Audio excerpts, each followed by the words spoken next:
mic audio. And Urance is always here. Urance is... That's me. Oak. Okay. Urance is It's like Oak. I recognize that name. Hello to everybody watching us.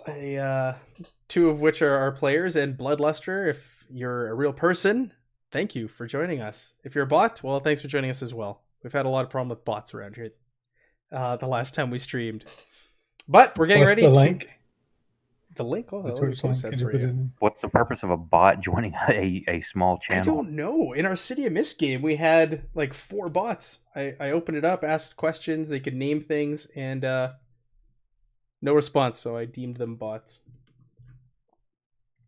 Let me throw the link into our Discord here.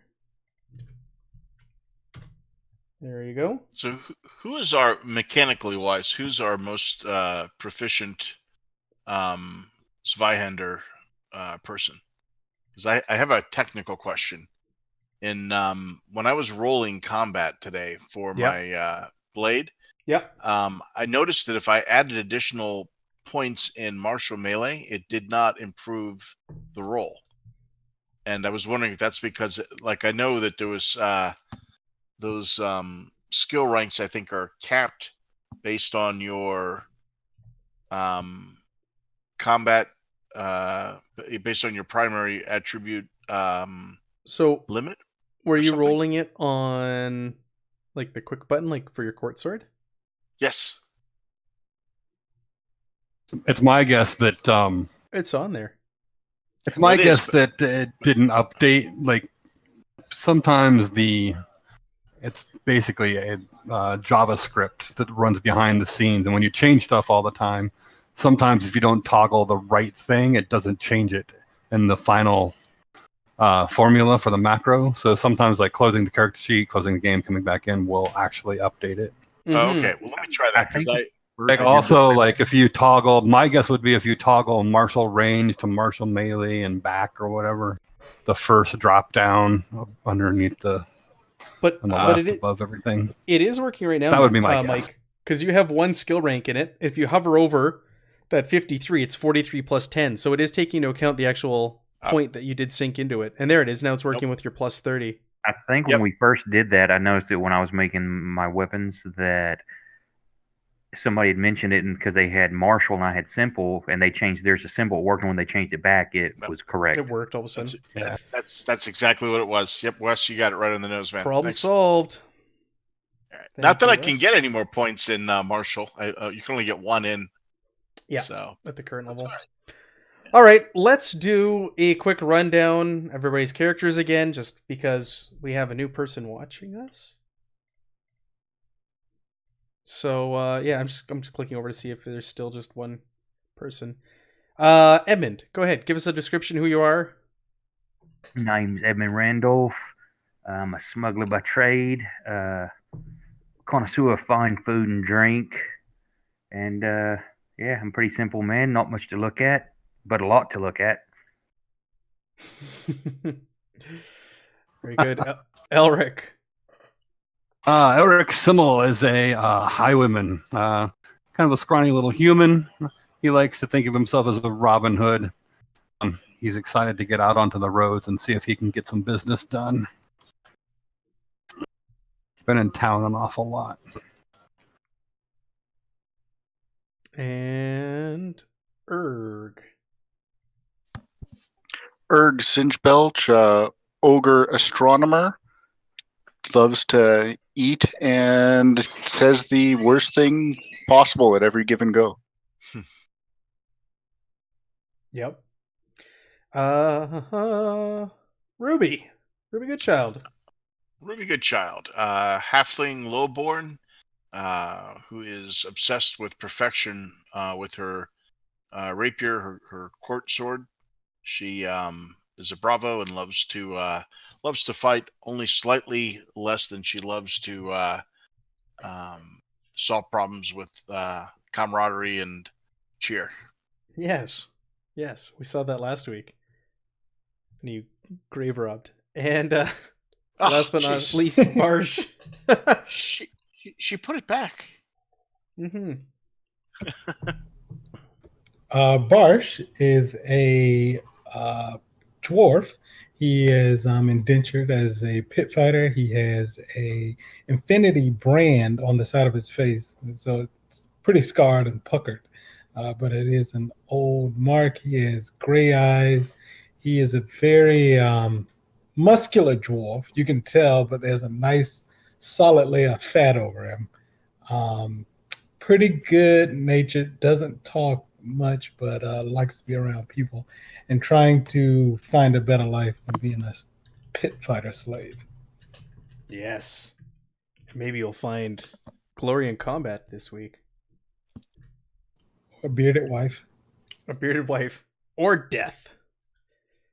Okay. Time for the recap. Who we'll do a collaborative effort again. If someone wants to volunteer to jump in first and start spewing the details from last week's game, feel free, and then others can fill in the blanks.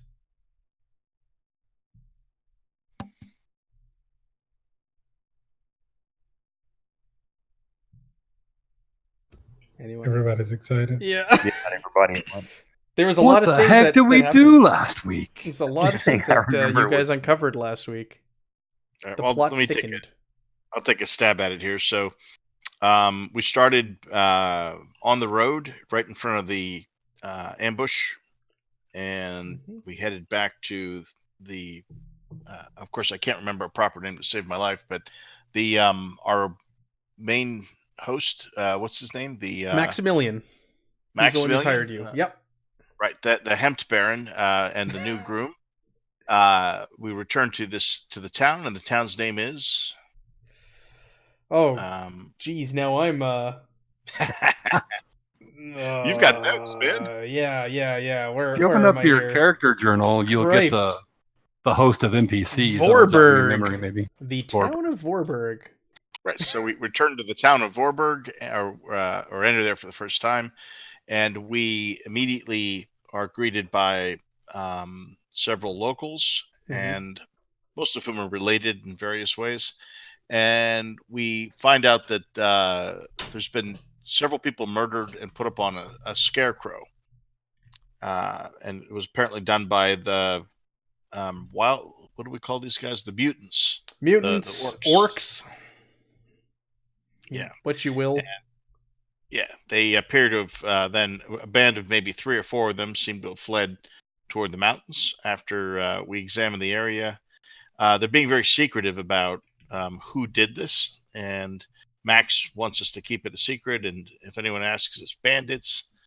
And one of them goes so far as to not even the tavern keeper, who we later question and get under his skin. What's Horst? His name? Horst. So Horst doesn't even want to see it. He's got a son who's a little touched. Adopted son. Adopted son. Yeah. Klaus. So Klaus, right? And then and a simple younger lad.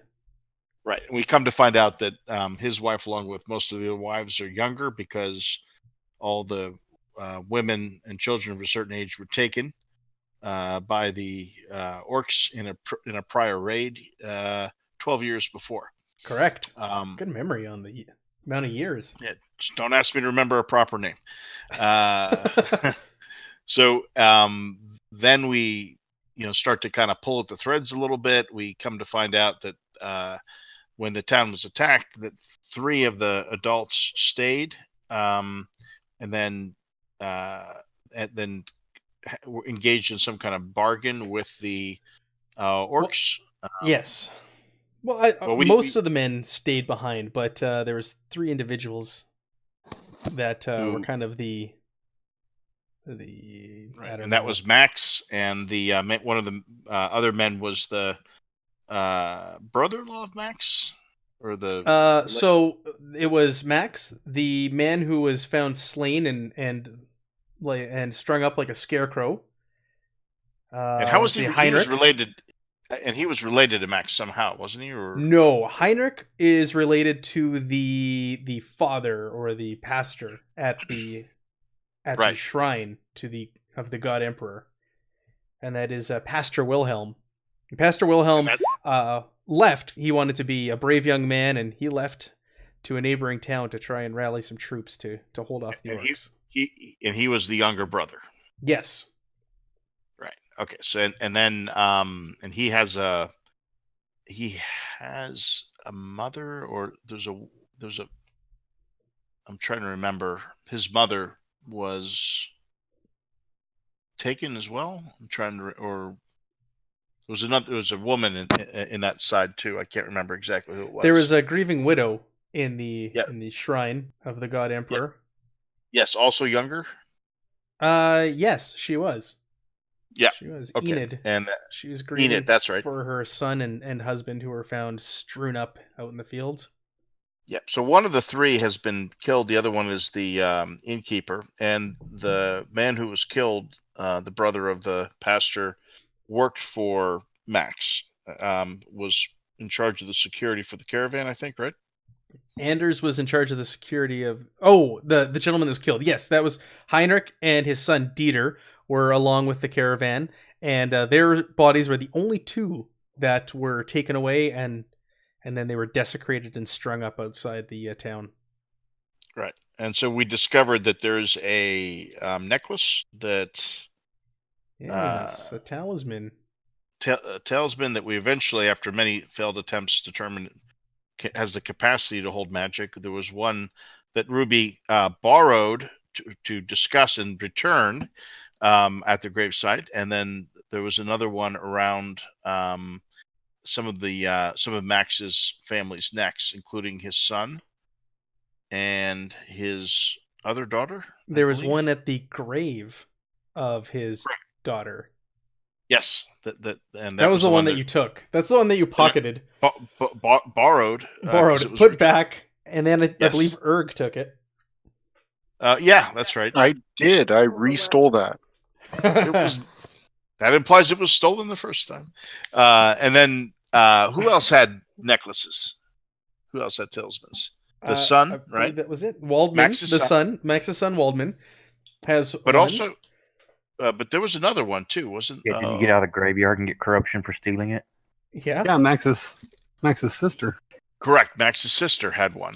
Did she, Betty? I thought so, or no, maybe she did. She did not. No, she did not. Waldman did, and the grave had one. And that's it.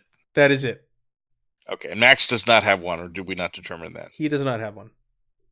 Okay, so then we returned back to the inn, and were promptly summoned to Max's house, where we had kind of a tense time. There was a party going on. The one kind of matriarch, Max's sister, I believe, was still alive. We're not quite sure why she missed the massacre the last time, are we? Yeah, nobody talked to her about that. Seemed to kind of also be the power behind the throne, almost. Yeah, she was kind of pulling the strings for all the women in town. She was holding a party for Max's new bride who just arrived that evening. Welcome party. And little sidebar. So Max purported to have financial difficulties, and that was the reason for the wedding. Although we really haven't seen any evidence of that, and he didn't seem to act concerned about his hemp that was all over the road. We made no attempt to recover it or anything like that. And it did the whole hemp empire being saved by the marriage didn't completely, at least to Ruby, it didn't seem to hold a lot of water, but maybe she just doesn't understand that stuff. But then he tells us in the room that he wants us to go to the caves where in the lower part of the mountain, where he believes the orcs that had attacked are held up, just to look over and examine the camp with his son. Yeah, reconnaissance mission. Right. And this is the same place where supposedly the town women and children 12 years before had hidden out and then were suddenly discovered. And then taken. And that's kind of, I think, where we left off. Yes, you're going to go with Waldman at the crack of dawn to set out to do a reconnaissance mission. Does anybody have anything to add to that? I think that's it. My, what a tangled web. Erg, you're not going to add that Horst slayed 20 orcs? Oh, that's right. I forgot that detail. 12 years prior? But yeah, won't help us today. No. He's got a young bride he has to worry about. Yeah, no, that sounds good. Thank you for filling that in. You nailed it. You got everything that transpired last week, which was a lot. You guys uncovered a lot going around town and asking questions and poking around. And you have a number of theories now as well. I failed to intimidate. You did. Your one chance, and you failed. One chance. Had one job to do. And yeah, Go ahead. One theory I think that's worth Wes. I think built on this. I was suspicious of the mom might have been the one that Max's wife might have been the one that was taken, and she might have in anger about him being remarried may have attacked the hemp wagons. And then Wes added that there has to be some force behind this these pendants. And I think Wes's scrying.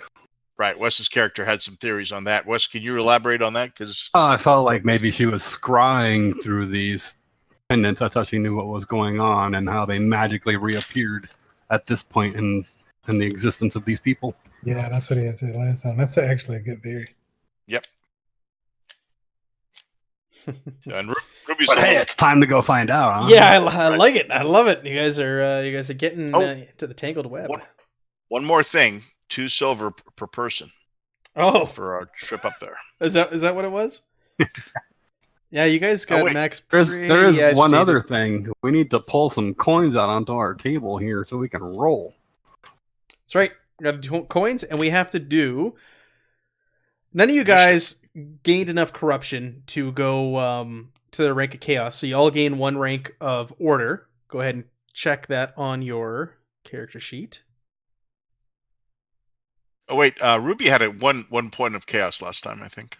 Well, you roll a d10, and if it's under the amount of chaos you have, then you gain, or under the amount of corruption. I'm sorry. So you're good. With 1, you're not going to roll under. Okay. Okay, we're staying sane. Yeah, you guys are. Until the ogre starts whipping around spells. Good, upstanding citizens. Years on villages. So far. But you guys, it was hard to convince you to help this village. I should have handed out some corruption there when you're like, you started pushing them. I don't mind helping. Ruby doesn't mind helping the village. She's just suspicious of Max's motives. We want to help the village. We just don't want to help these people that are quote unquote leading the village by giving up all of their women and children. And grease your pockets while you're at it. I don't blame you. Food don't buy itself. Halfling's got to eat. Got to take that blood money, right? So you can take it to the laundry. Yeah, I think I see some more people have joined us. Welcome to the new people who have jumped in. We're just getting ready to start the adventure. We just finished the recap. Did you guys want to do anything else the night that we just played out last week? Do you want to do anything before heading back to the inn and having a peaceful evening before heading out on your reconnaissance mission? A last meal? Another meal? Last meal. Second breakfast. At the Cowardly Orcs. Third supper. Yeah, you guys can go back and they'll serve you. Remember, this is on Maximilian's dime. Horst Dorzos or something, right? Mm-hmm. There any there isn't like a weaponsmith in town or anything, is there? There is a general goods store sort of shop. So if you do need to get some provisions for the next day or some gear or equipment, you could stop in there tonight and purchase some things. Okay. Yeah, Ruby'd probably stop in on the way out of town to grab a few things. Yeah. Go ahead and tally that up now. If you guys want to buy some stuff, feel free to. Because you may need it. What sort of weapons do they have there?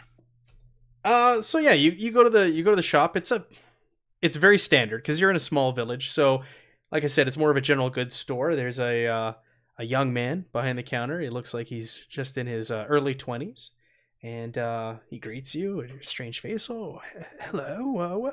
Welcome. What is it you're looking for? Can I see your knives?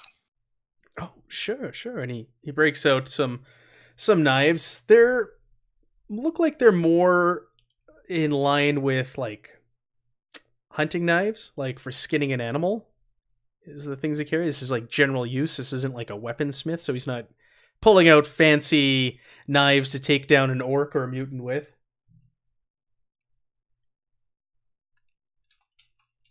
Nothing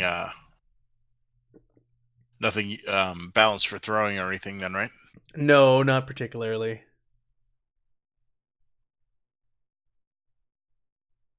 Okay. What about hardtack? Does he have any of that? Do we have that on our characters? That's part of our trappings, right? We got it initially. Yes, you guys did get a whole bunch of stuff with your characters, like a lot of general goods. Not gonna worry about it then. Okay. You're not gonna purchase anything, ma'am? Well, if we bought anything, it would be on Maximilian's account. He's sponsoring a little trip for us. I assume he has an account here? Of course he does. Good. So we're in his employ. Are you gonna try and convince this young man of this fact? Well, it is a fact, but if he needs convincing, I'm happy to. Because Maximilian didn't say he was buying you gear. Wait, he didn't say he wasn't. That's exactly right. That's true. This is Grimdog. Bro, I believe Governor said he was sponsoring us. So what is that? Is that is Charm? Max's son with us?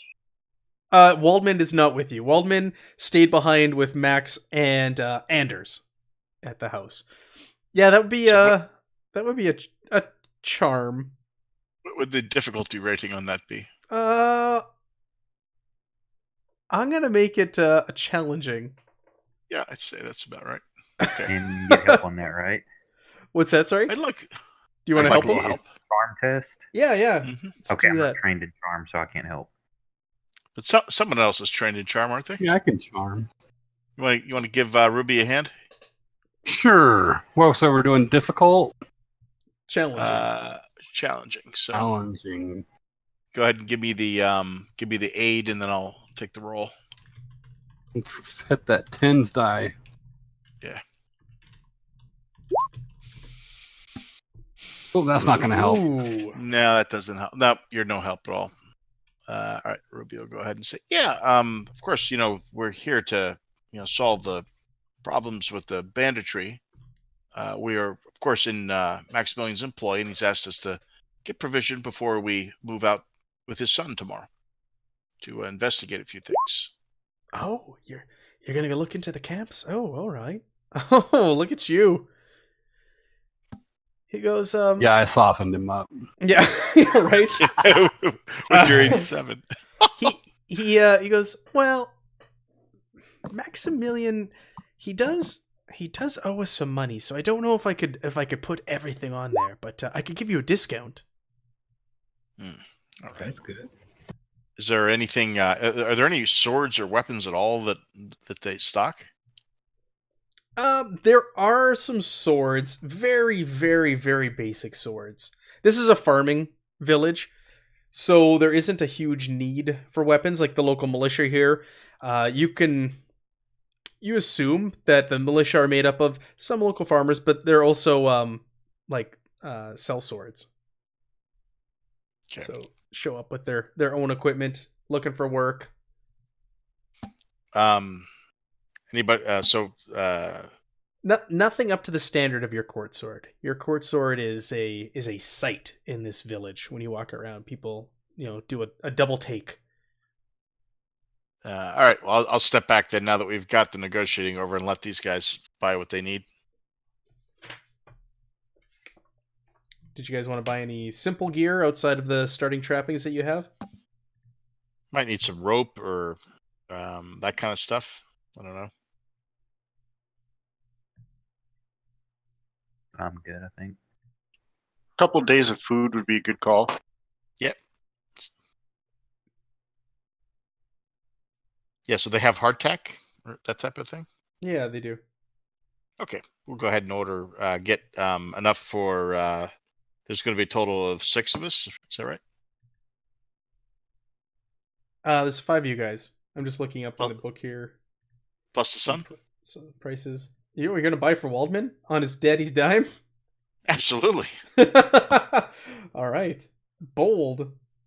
Yeah, so we'll take enough for 3 days rations for 6 of us. Mm-hmm. Okay. Let's see here. I'm just trying to find some pricing for you all. I found the price for a crate of rugs. But that's not helpful. I was looking at our lodging and tavern, but it's all like, stuff that you would get there. Yeah, I'm looking at like commodities right now. Wilderness. Yeah. Is that a small enough number that they would just hand wave it and let us put it on his account? Oh, you just want it all for free, huh? We'll say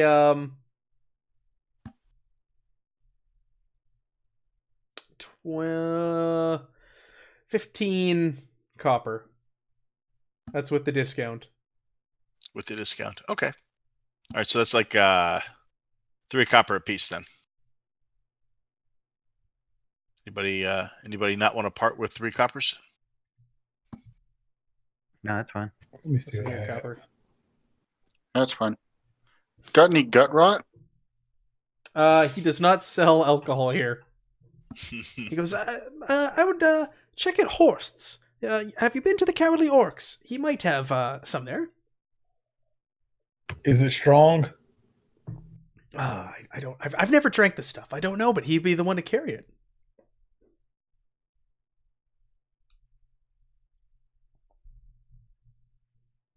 Where do we keep our coins? I couldn't find mine either, and I remember rolling it, but I don't find out where I wrote it down. It's almost at the bottom of the sheet. Right On the above front? Dodge and Perry. On the front page, huh? Oh yeah, there I see it. Coins. I have 13 brass pennies, which sounds sad. Brass pennies, copper. Yeah, it does sound sad. All right, so you guys, you buy your provisions, and Yeah. okay. Well, good luck tomorrow in your quest. I always keep my coins on the combat page. Hey, welcome, Felgrand. Thanks for joining us. Okay. Oh, there they are. Okay. So you guys want to head back to the Cowardly Orcs? Is there anything else that you want to get up to tonight? Nope. Get some sleep. Okay, very good. You go back to the Cowardly Orcs. Are you ordering another meal before bedtime, Edmund? I'm looking at you. Always up for another meal. All right. So, Well, it's second dinner time. yeah. Sure. The kitchen's still open. Let me get you some more mutton. Yeah, what y'all got for dessert this evening? For dessert, we got some pudding. I'll grab you some as well. Thanks for following, Felgrand. Appreciate it. Horst, you got any gut rot? Gut rot. No, I don't carry any of that around here. Nobody would drink that. Apparently, I'm nobody. And I know that you said that to him. He gives you a look, like, huh? And looks at the rest of you, kind of like, What's the strongest ale you got? I just have the locally made ale that I served you previously. Water. He gives you, he pours you another tankard. Even despite the knock against it. It's not up to your dwarven standards.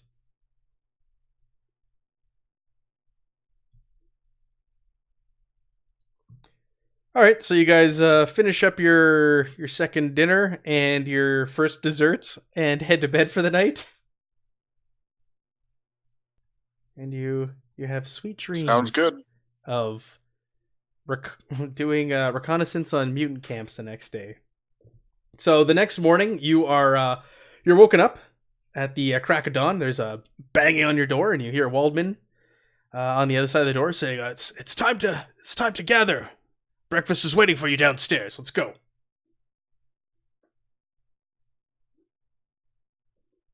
Do you guys get up, or you just go back to sleep?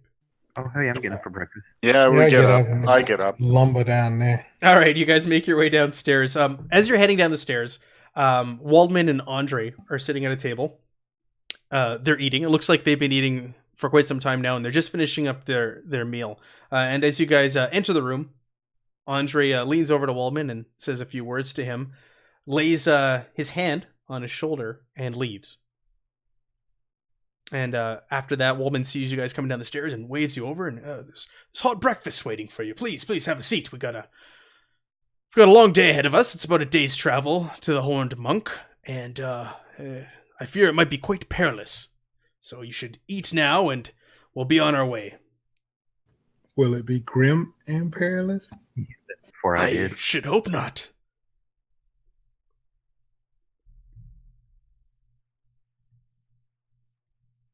So you guys go ahead and eat up your food, and by the time you're done that, the sun is cracking over the horizon. First daylight is hitting the land, and Waldman urges you that it's time to go. We must get going. We're wasting precious time here.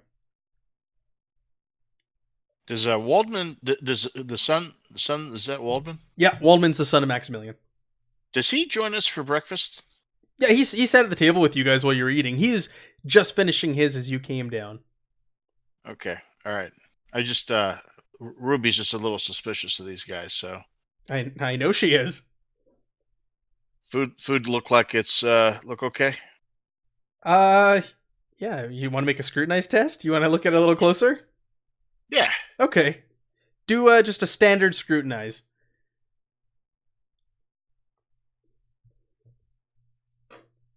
I like the paranoia. Oh, yeah. Well, she's worried now. She doesn't want to be the next thing sold to the Yorks. Right. Or strung up in the fields. Right. You could always just wait for Edmund to finish his third serving, and if he doesn't keel over, you're probably good. Yeah. So you know. Poke it with your fork and knife, and you kind of turn things over. It's an egg. There's some sausage and bacon on there. It looks like there's even a fresh biscuit that's been made this morning for you. It all checks out. You kind of lean in and sniff it and everything, and looks good to you. That?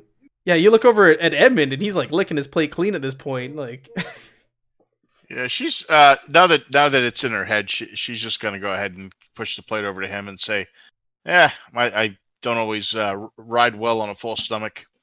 You need to keep your strength up." Yeah, she's like, "Yeah, I'll be all right." She pats her hardtack. Ooh. All right. 1 corruption. No. That's gonna make you afraid to do anything in this game. What's that, corruption? Mm-hmm. Yeah. You gain 3 corruption for not eating breakfast. Really? No. Okay. No, not at all. Maybe I'd like corruption. Maybe that'll be a good place for her. I think there's some party members that want corruption. Yeah. Edmund just looks up at everybody while he's eating. What?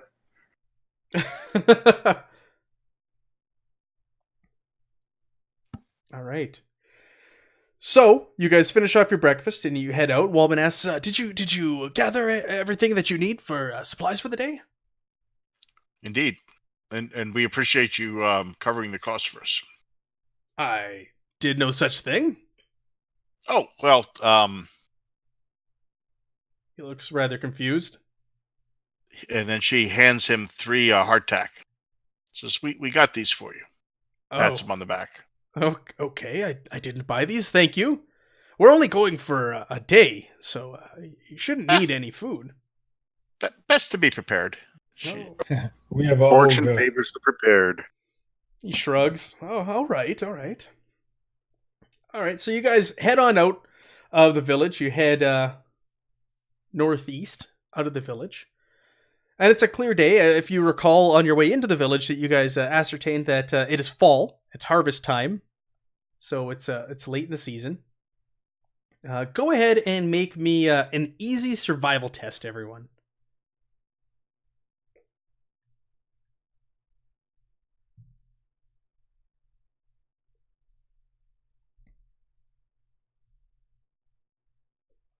Let's start burning some of this fortune. Oh, get the bad rolls out of the way now, people. Holy crap. Holy. Oh, Ruby, you just missed it.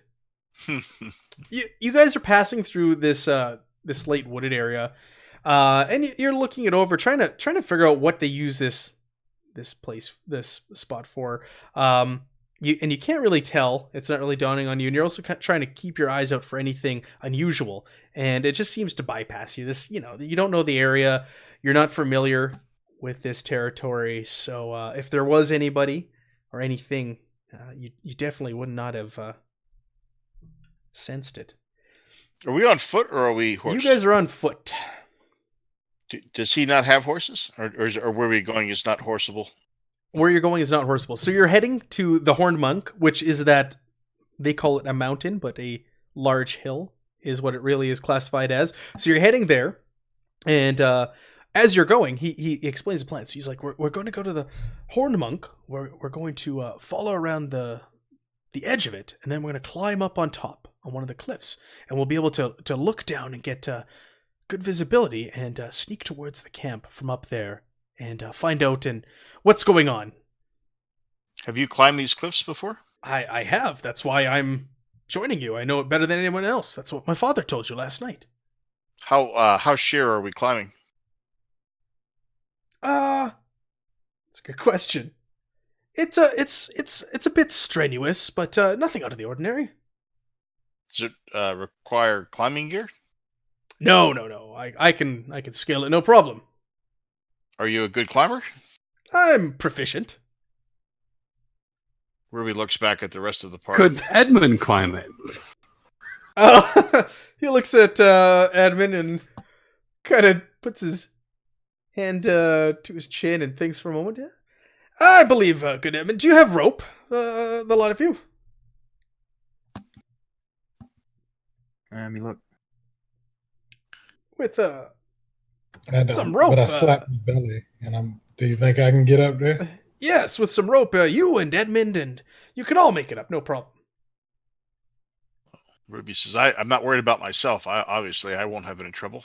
All right. Is it just an athletics check, or what is that? Yeah, it'll be an athletics check when you guys... I keep my rope on my horse, and my horse definitely isn't here, so... Yeah, I'm not much of a climber, unless it's a mound of potatoes. So no rope. Waldman says, that'll be fine. We're going to come up to a cottage here soon of Old Tom. Old Tom and Lady Ursula live there. We should check in on them and see if they've heard anything or seen anything in the last few days after the attack on the highway. And they might have some supplies for you there that you could ask for. Ruby says, if only we knew somebody who had a supply of hemp around that could be made into rope. Do you say That's that? true. So true. Do you say that? Yes. All right. He looks at you kind of scornfully. It was suggested that you gathered provisions the evening before. Well, you didn't tell us we'd be mountain climbing. I told you we were going to the Horned Monk. I'm Sounded sure to me like we were going to a cave on the bottom of it. Well, they're probably in the cave that is located at the Horned Monk. We will ask old Tom. Should hopefully have some things for us. Let's carry on. So you guys probably dead. You guys keep heading through the woods. You travel for about another 20-40 minutes, it seems. And then there's a clearing, and you see a cottage up ahead, a well-tended cottage.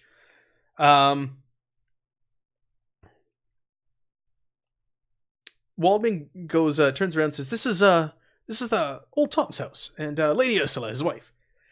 let me see if they're home. And he goes up to the door, knocks on it, and waits for a while, and there doesn't seem to be any response at the cabin. He turns around to the rest of you and just kind of shrugs. That's odd that they're out this early in the morning. They probably knew you were coming. Is there any smoke rising from the hearth? There is not. Okay. I point this out to Walden. Ruby's going to walk around the house. Okay. Yeah, you want to go around the house and check out the scene? Mm-hmm. Look for windows, doors that have been broken into. Yeah. Or anything out of the usual. Okay. Go ahead and make me an awareness check. And we'll do it at a routine awareness check. Anybody who wants to check out the house and the surrounding area, feel free to roll this. I was going to say, can we check the tree line? Yeah. Yeah, you guys. Waldman goes, do you have some worries? Do you think there's foul play at hand here? What difficulty rating did you say? It's a +10. No routine. Oh, it's a routine. +10? Yeah, routine. Oh, okay. I made it then. I'm sorry. I made it and I crit succeeded. Crit succeeded. With a 55. Just made it. All right, so Elric, Ruby, and Erg, you guys all passed, and Ruby especially. So, you guys search around. There are no signs of a struggle. Waldman suggests that they must have headed out to Swansea. That was the town that you came from where the wedding took place. And Ruby, you actually see that there are wagon marks and horse prints in the grass, and they're not that old, and it does head off in that direction. Mm-hmm. So okay. you kind of, I think he's right. All right. Ruby will say, yeah, but I think you're right. So we want to go. Can we go and borrow the rope? Waldman goes, well, they're not home. You could, I suppose you could borrow some of their belongings, but it's kind of stealing, no? Not if we leave a note. Oh, I think we should leave a coin. Why don't you leave payment on the kitchen table, and that should suffice. No worries, I will take care of it. And with that, she enters the house. Okay. Yeah, you enter the house. It's a normal cottage. You easily find some rope. Mm-hmm. She will write out a message. Be very specific about the amount of rope. It says and say to be returned or paid for by Maximilian. She'll leave it on the table. And, really? Really? Oh yeah. 3 corruption. No. I'm gonna do an awareness check here for old Waldman to see if he reads the note. And no, he does not. He actually does not even notice you grab anything or leave the money behind. Okay. He goes, oh, so we're not going to take anything then? I'll lock up the cabin. Okay. Very good. Okay. Critically failing. Feel free to use a coin on that. Oh, and I don't have any misfortune yet. I need you guys to spend some of your fortune so I can gain a coin. We'll lend you one for another fortune point. Oh yeah, you're so generous. Thanks. All right, so we're gonna do the wilderness travel again. So I need someone to be our guide, our survivalist, and our scout, and I will run down again the corresponding skills that play into that.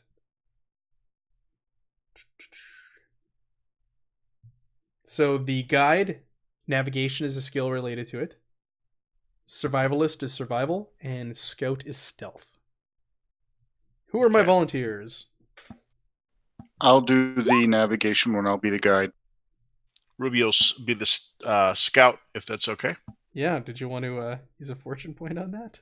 Who does stealth? Oh, that wasn't my role. I was just checking. But does somebody else have Oh, sure. Okay. No, I was just checking to see what my number is. Does somebody have a better than a 39? Oh, 39. Anybody would like to? I think we found out last time there's one person that has stealth, but his number's lower. I think Yeah, I have a it's me. 38. Let me check. Yeah, so Ruby will do it because she wants to be a. Oh wait. Oh, Was that? oh no! Wait. Stop brawling. Yeah, so I have mine's a 38. 45. Oh, Edmund has a 45. So Edmund's our scout. If You that wanna boy be- knows how to hide. Yeah, Edmund, if you want to scout, go right ahead. That's All fine. these years of sneaking cookies. Who's our survivalist? Sorry. What skill is that again? Survival. Perception. Oh, I mean, I got a 36 in perception. 42, but I don't have any training in survival. Yeah, let me see. Neither do I. Ruby's a 44. So Ruby's gonna be our survivalist. Does anyone have anything higher?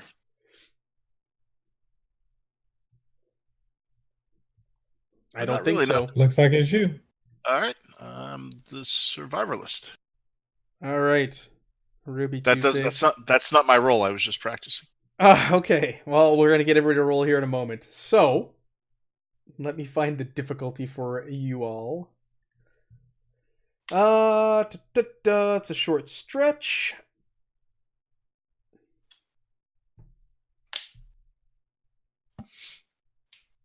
Challenging terrain.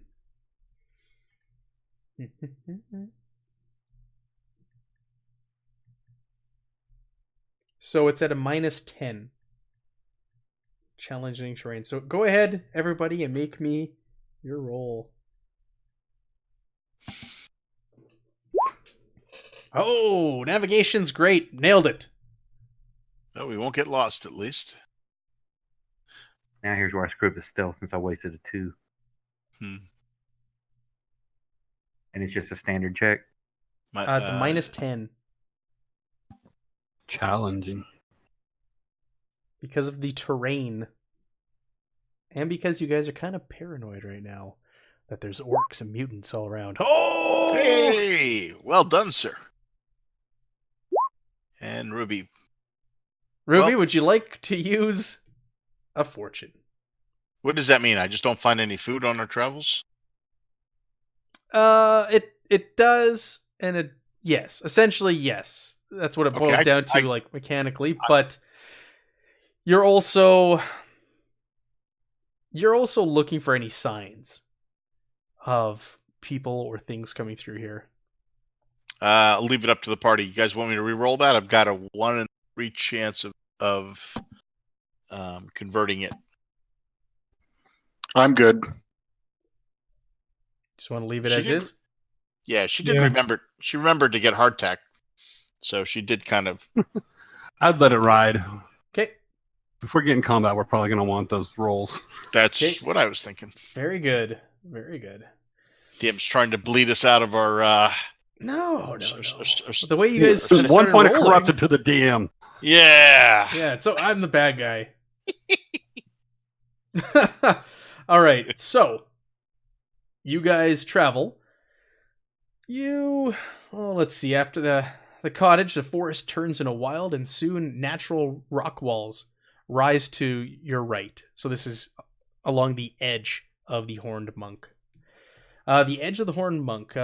You continue through the forest, keeping the wall on your right until about 2 hours after you've departed. Waldman just seems to disappear behind a rocky outcropping. He's just all of a sudden gone. As you guys follow him around, you see a crack in the cliff face, up which you can clamber to the summit. So, this is where you're going to need to climb. I need everybody to make an athletics check to make it up there. It's a routine athletics check. How high is it? It's 6 yards. It's not that high at all. Oh. It's a fairly simple check. So Waldman wasn't really like playing it down when he was saying like, you don't need to be a climber. Okay, so Barsh, I fail. Ruby's just scurries up there, no problem. She's gonna drop a rope. She's gonna drop the rope down to try and aid them everyone else who tries to climb up, and she'll find a place to fix the rope on like a stump or something. Okay, yeah. Ruby was the one who did take the rope. So Ruby's up there and Erg is up there. I did not make it. Nope. Okay, but now there's a rope there to help you up. Okay, So let me try this is an interesting test. So it's what they call a fail forward test. So you actually make it up the summit, but you're going to suffer some physical peril for the hardship. No. So go ahead and roll. Everybody who failed it, roll 1d10 plus 1, and you're going to gain that physical peril from the hardship. Okay, so what if we decide to use a fortune You can coin? reroll it. Is it okay if I use a Holy fortune crap. coin? Yeah, see, that's what I'm scared of. What does that mean right there? Well, I think you lost your leg. yeah. You now have gangrene in your leg. Now, You've what's exploded a lung. I made it. I used the coin. So it's on the peril threshold. This isn't going to be into your damage threshold. right? Because it's got like I've got 5, 11, 17, 23. So what So is the 11? you're imperiled. So what you do is you click that imperiled button. What it means right now is it doesn't affect you at all, but if you gain another level of peril threshold, then you're going to ignore one skill rank, and so on as you go down. And It's how kind do of like you get rid of exhaustion that? from 5e. Yeah. How do you remove it? Resting. Like, just sitting down and having a good long rest. It's like the equivalent of a long rest. I think I'm going to need to sit down and have a sausage, boy. No, that'll be more peril. No. Waldman will not let you sit down. We must continue on.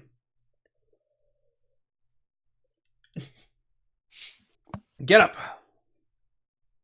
Fine, Governor. Is there more climbing? He's Well, patting his head. trying to I get guess we'll sweat find off. out. Who else failed? So Barsh re-rolled, I failed. and you failed on the re-roll? No, you passed. No. I passed. Yeah, you passed. That's it. Just Edmund and Barsh. Oh, okay. It's not as bad as I thought it was. Does are there more? Is there more climbing? I Ruby don't know. asks. That's a good question. To Waldman? Yes. No. There's no more climbing. That was it. That was the. She's got to tell Waldman to wait a minute. She's going to pull the rope back up again. Mhm. She's going to take a minute to drop a knot in the rope every 2 feet, and then she's going to coil the rope for an easy drop on the edge, so that if they have to make haste, they can drop the rope and scurry down the knots without any risk. And she's going to hide the rope kind of out of the way, but easy to deploy. Okay. Why don't you go ahead and make me a check for hiding roll. the rope. Let's make it a stealth. Nah. Stealth seems lame for that. I have a sleight of hand, right? No. Ooh, It's called coordination. I was gonna say guile or disguise.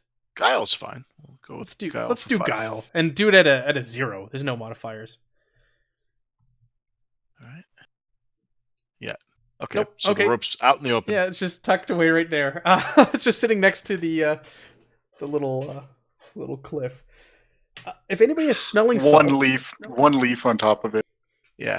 if anybody is smelling salts, you can use them once per day to recover 1 step of peril. So if you had some of those, Edmund, that would take you up 1 on the peril. How about We have weed? what? Smelling salts. But you can recover peril from resting in a safe place. That will recover you to unhindered. But if you rest in an unsafe place, it'll recover you to imperiled, which I think you're at now. And I would consider this an unsafe place. Wouldn't you? Yeah, I don't have any of that stuff. I got anti-venom and folk bane. That's about it. I do have smelling salts. That's some of my folk bane. That'll make you feel better. I got laudanum. Would I you? do believe it. I have some smelling salts if he needs That's it. amazing. Look at that. how do you use the smelling salts? You just say you use it and then remove that condition, or you just take it up a step on the ladder. So let me look at your character sheet here. be unhindered? Yeah, you would go up to unhindered. So you break the smelling salts out of the little bag it's in, and oh, you shudder. And you're feeling much better now. Much better. Oh, thanks, Governor. So, should we all be on unhindered to start, or should unhindered not be filled at all? Unhindered should not be filled at all. So the first peril we take it moves us to unhindered. Well, so no, you're right. So you're all on unhindered. That's like you're fine. There's nothing wrong with you.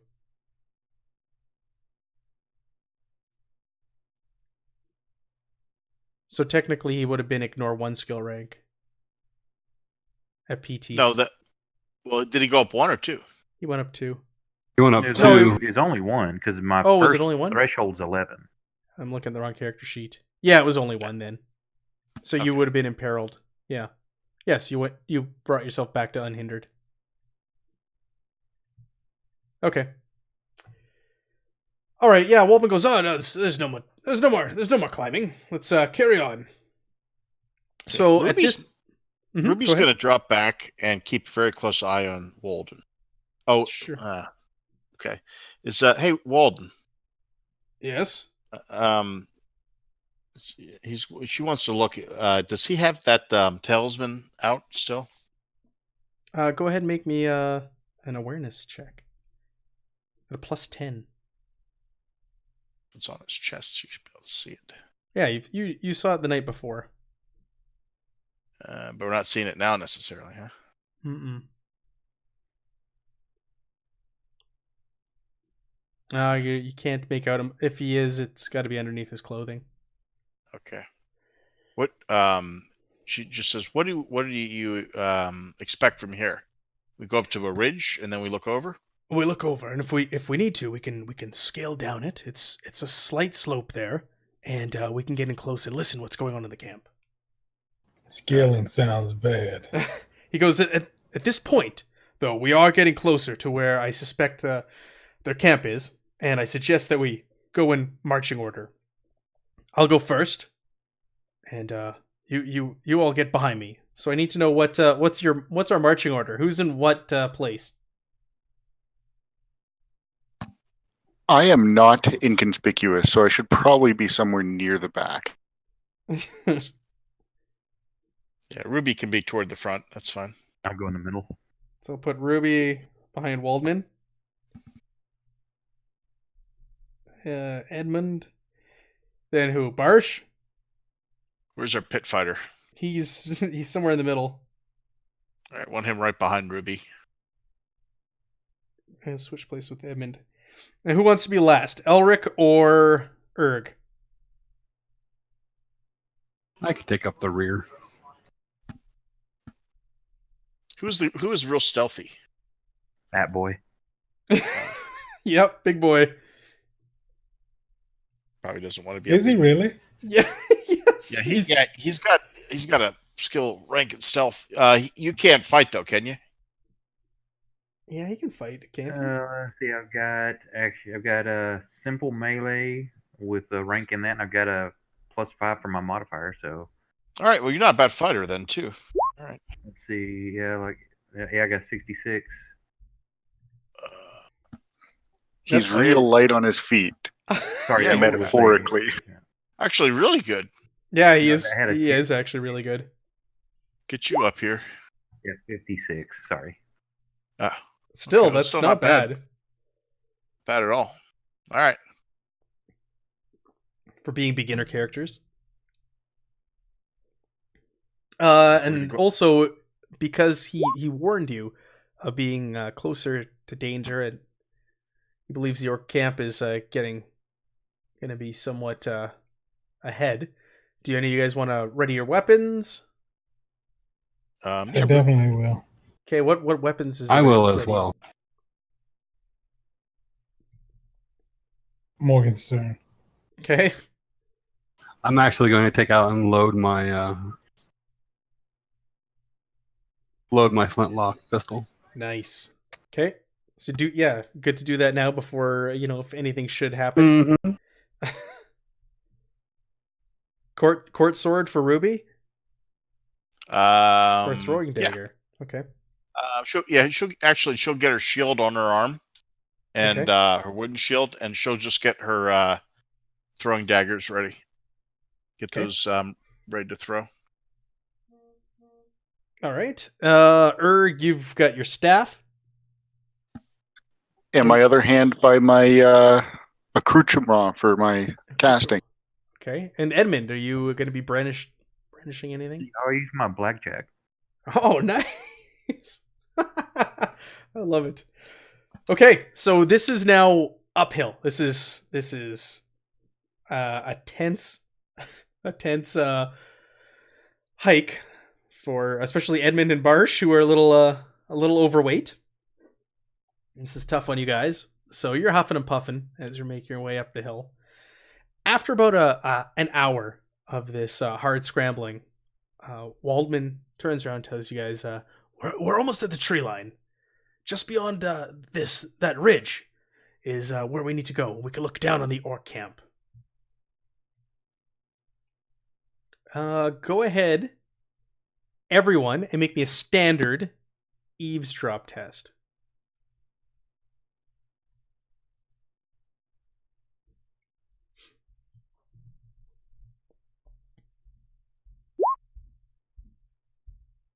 Nope.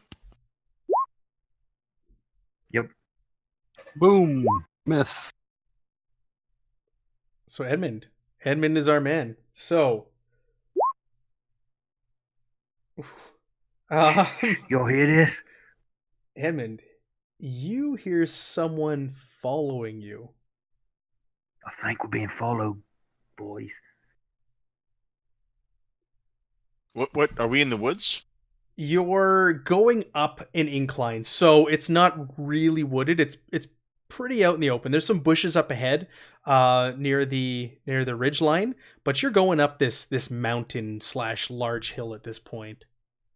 Ruby will just kind of as she's walking up, she'll just kind of make herself small and roll off the side of a hill into the brush. Yeah, I'm gonna attempt to hide too. With Edmund saying this? Yeah, like when she hears that, she's just gonna kind of drop into the bush and get ready to turn and attack anything that comes up behind her. Okay. Yeah, if I could go behind a rock or something and try to hide, is that a standard test or what? Just go behind a rock? Or I just where it's like you want to out of sight just to drop the cover for a second. Sure, it's gonna be a stealth check, and it's gonna be at a mine. It's gonna be challenging for anybody who wants all of us are gonna have to stealth. Right? Just break away. Just scatter, lie down flat. Okay, Edmund is unsuccessful. So with you telling this to him, Edmund, Waldman, he nods and he whispers, he says, stop, wait here. I'll be back. I'll go check it out. And he slips away. Ruby made the stealth check, by the way. Okay. Wait, no, you said it was challenging. No, she did not make it. I'm sorry. Nope, nobody's being successful. And Urg is just standing there. The rest of you are like lying down, trying to get behind rocks, not really I'm passing. standing there as well. Oh, and Elric and Urg are standing there. So he goes, show yourselves. Just wait here. I'll go check it out. Shh. Be careful. We're close I to the have camp. no choice.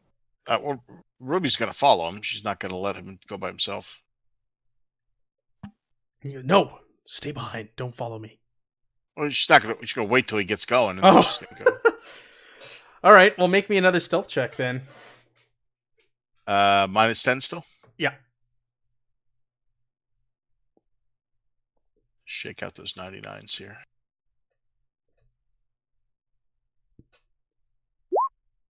Yeah.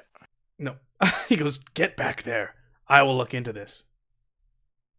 Okay. So he slinks off and disappears.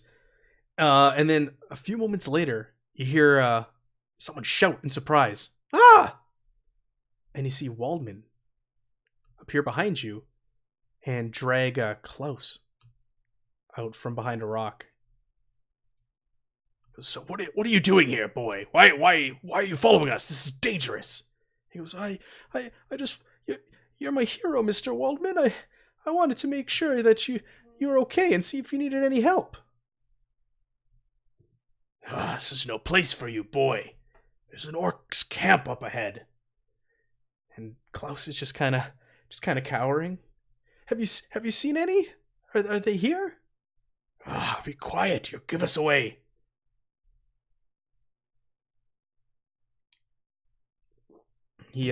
Waldman turns around to the others. He goes, what do we do with this boy? Arm him. Yeah, that probably would be best.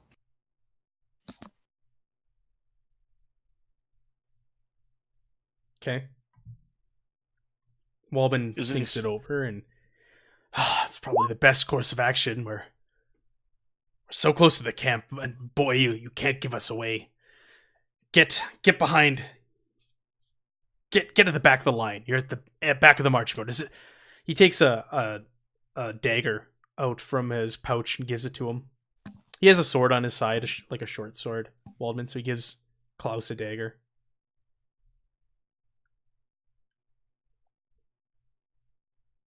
What did your roll determine there, Erg?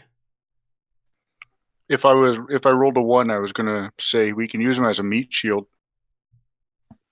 Yeah. Some marching music. Oh. Thankfully, I didn't roll that 1. Thankfully.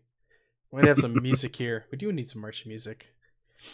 So, you guys set back off after that little interruption. You have Klaus as part of the party now, the simple bar boy. And you guys set off again. Shortly after setting off, you there's some trees, a small wooded area up ahead, and you glimpse gaps in the trees ahead, and the tree line before the ridge that you're setting out for. Go ahead. Who's right behind Waldman? Ruby, I need you to make me a standard awareness check.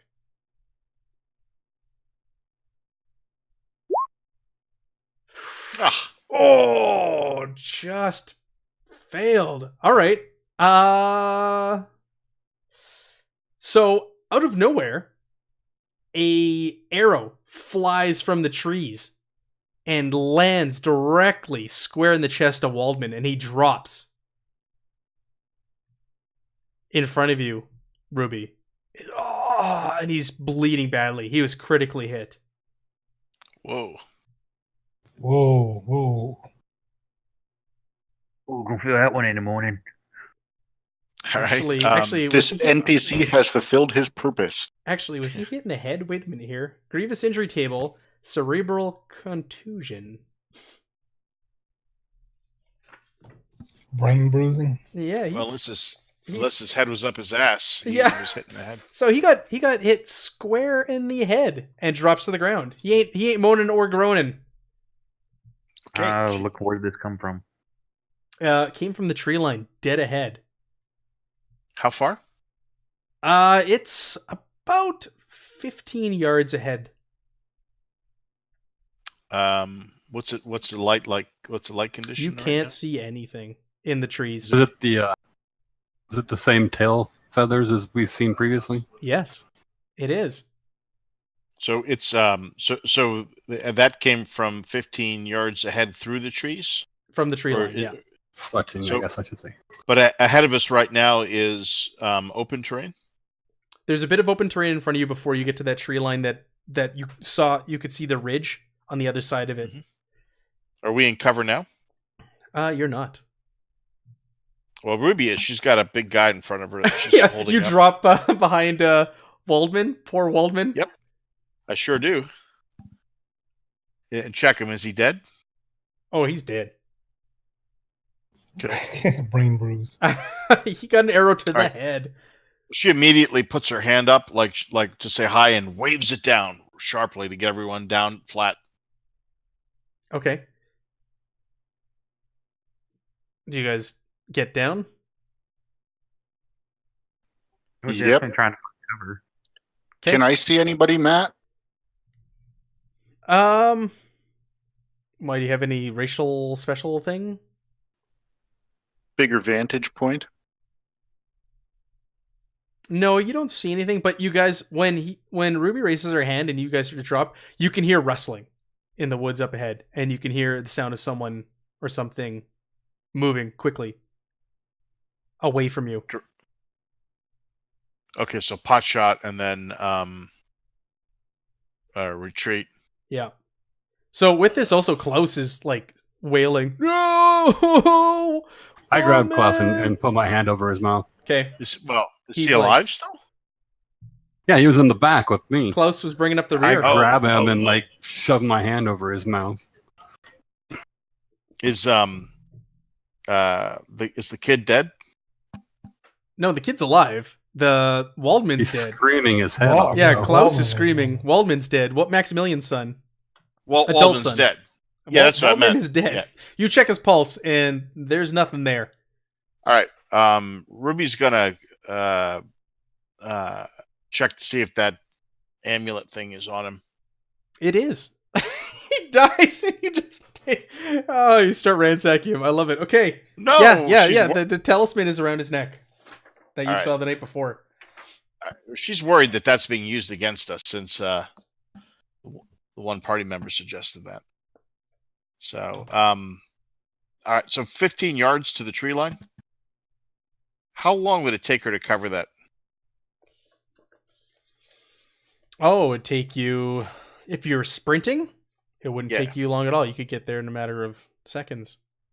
All right. She's just going to go ahead and hop up and sprint after this guy. Okay. She's going to be moving kind of at an angle to try and dodge. Sure. What we are going to do here is we got ourselves a pursuit. So this is the same rules as we did in the first session with the race, with Edmund with the lady on his back. So what we'll do is, how about we do this? I'll bring you over here. This is just an abstract map that we'll use for these purposes. And I will drop a ruby on there. Is anybody else going to jump into the pursuit? I can try. I can't move that fast though. Puff and puff. Okay, let's get Ruby. She's first. Barsh, let's get you on there. I'll start you down here. We'll go. Oh, actually, we'll go side to side. You guys can all be in a line. And Edmund, you're jumping into the pursuit. Elric, you're Might as well. keeping the boy quiet. Yeah, Elric's gonna work on charming this kid to shut him up. All right, and let's put Mystery Man up there. Okay.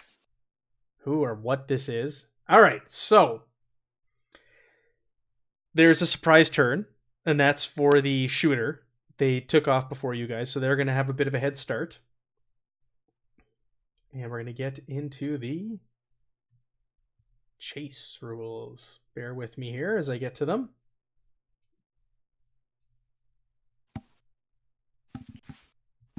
So, there's always an escapee and a pursuer. So, obviously he's the escapee or the pursuers. Timing is measured in rounds. We're going to do 3 rounds, just like the last one with Edmund. So the escapee accumulates escape value every round, and the pursuers gather a pursuit value. So he always gets to roll first, and your movement, or this is your initiative.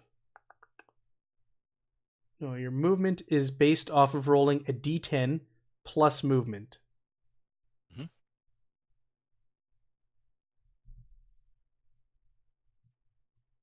So let's go ahead. We add it up every round. So each round, in order of initiative, you guys are going to just go after him. There's only one person. You guys can figure out what order you want to go in. Every participant rolls 1d10 and adds their movement to it, and add that to their current escape or pursuit value. So it's always accumulating.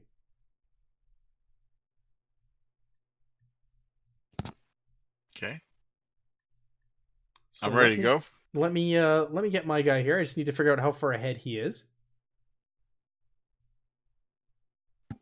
So each of these squares is going to be 5 yards.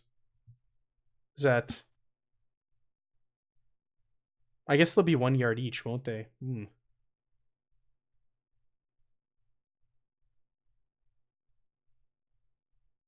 You're probably better off expanding them out to 5 yards. Yeah. Well, he's 18 yards ahead, so we'll say he's 15 yards. 5, 10, 15. So he's 15 yards ahead of you. 18 yards, 15 yards ahead of you. So he's got quite a head start on you. And you see this this humanoid figure breaking through the woods.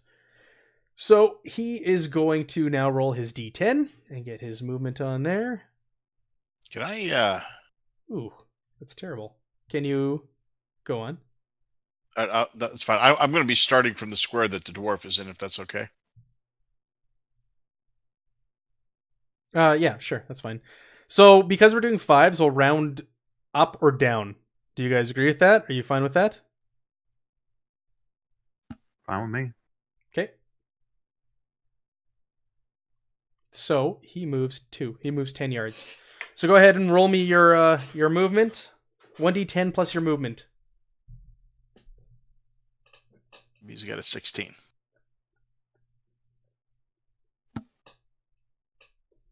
So move up 3 squares. Round up to 4. Yeah. So you would give you a 15 on that. You round down 1. Oh yeah, right. Okay, 1. So this square would be 1, right? We'll just say you start here. So 5, 10, 15. 15 to here. Yeah, because each square is 5 yards. What is? I wanted to ask about throwing dagger has a distance of 6. Yes. So he's just out of your range. Oh, I have to be 1 square behind him to hit him? Yes. He's technically 10 yards ahead of you.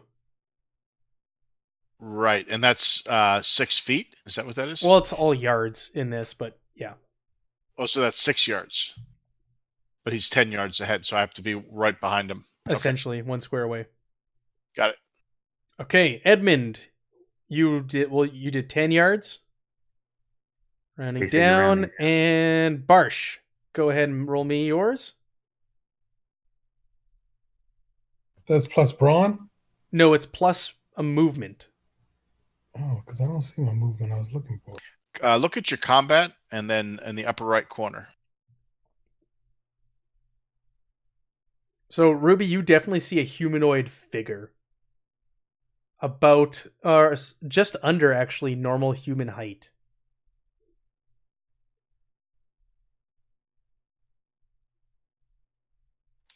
Movement is 3 plus your agility bonus. All right, so you're the same place as Edmund. All right, that was round 1. Let's go on to round 2. I hope I roll better than 2 this time. To get away from you, jerks. All right, he moves up 15 yards. He makes a break.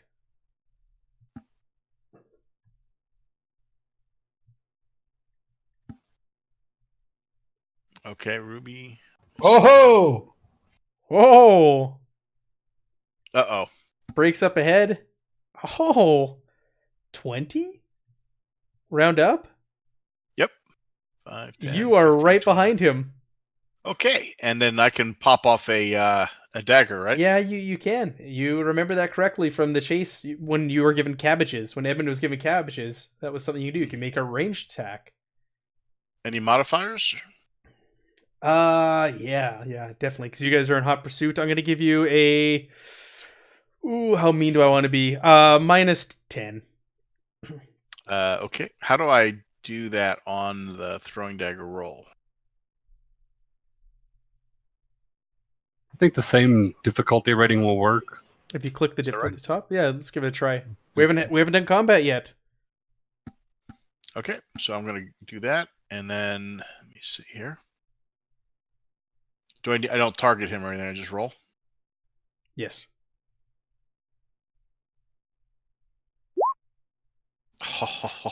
All right. All right. Where do you hit? Wow. You slam a dagger into him. Where do you hit? Where does that dagger land? That's a crit, right? Yeah. That is epic. Yeah, critical.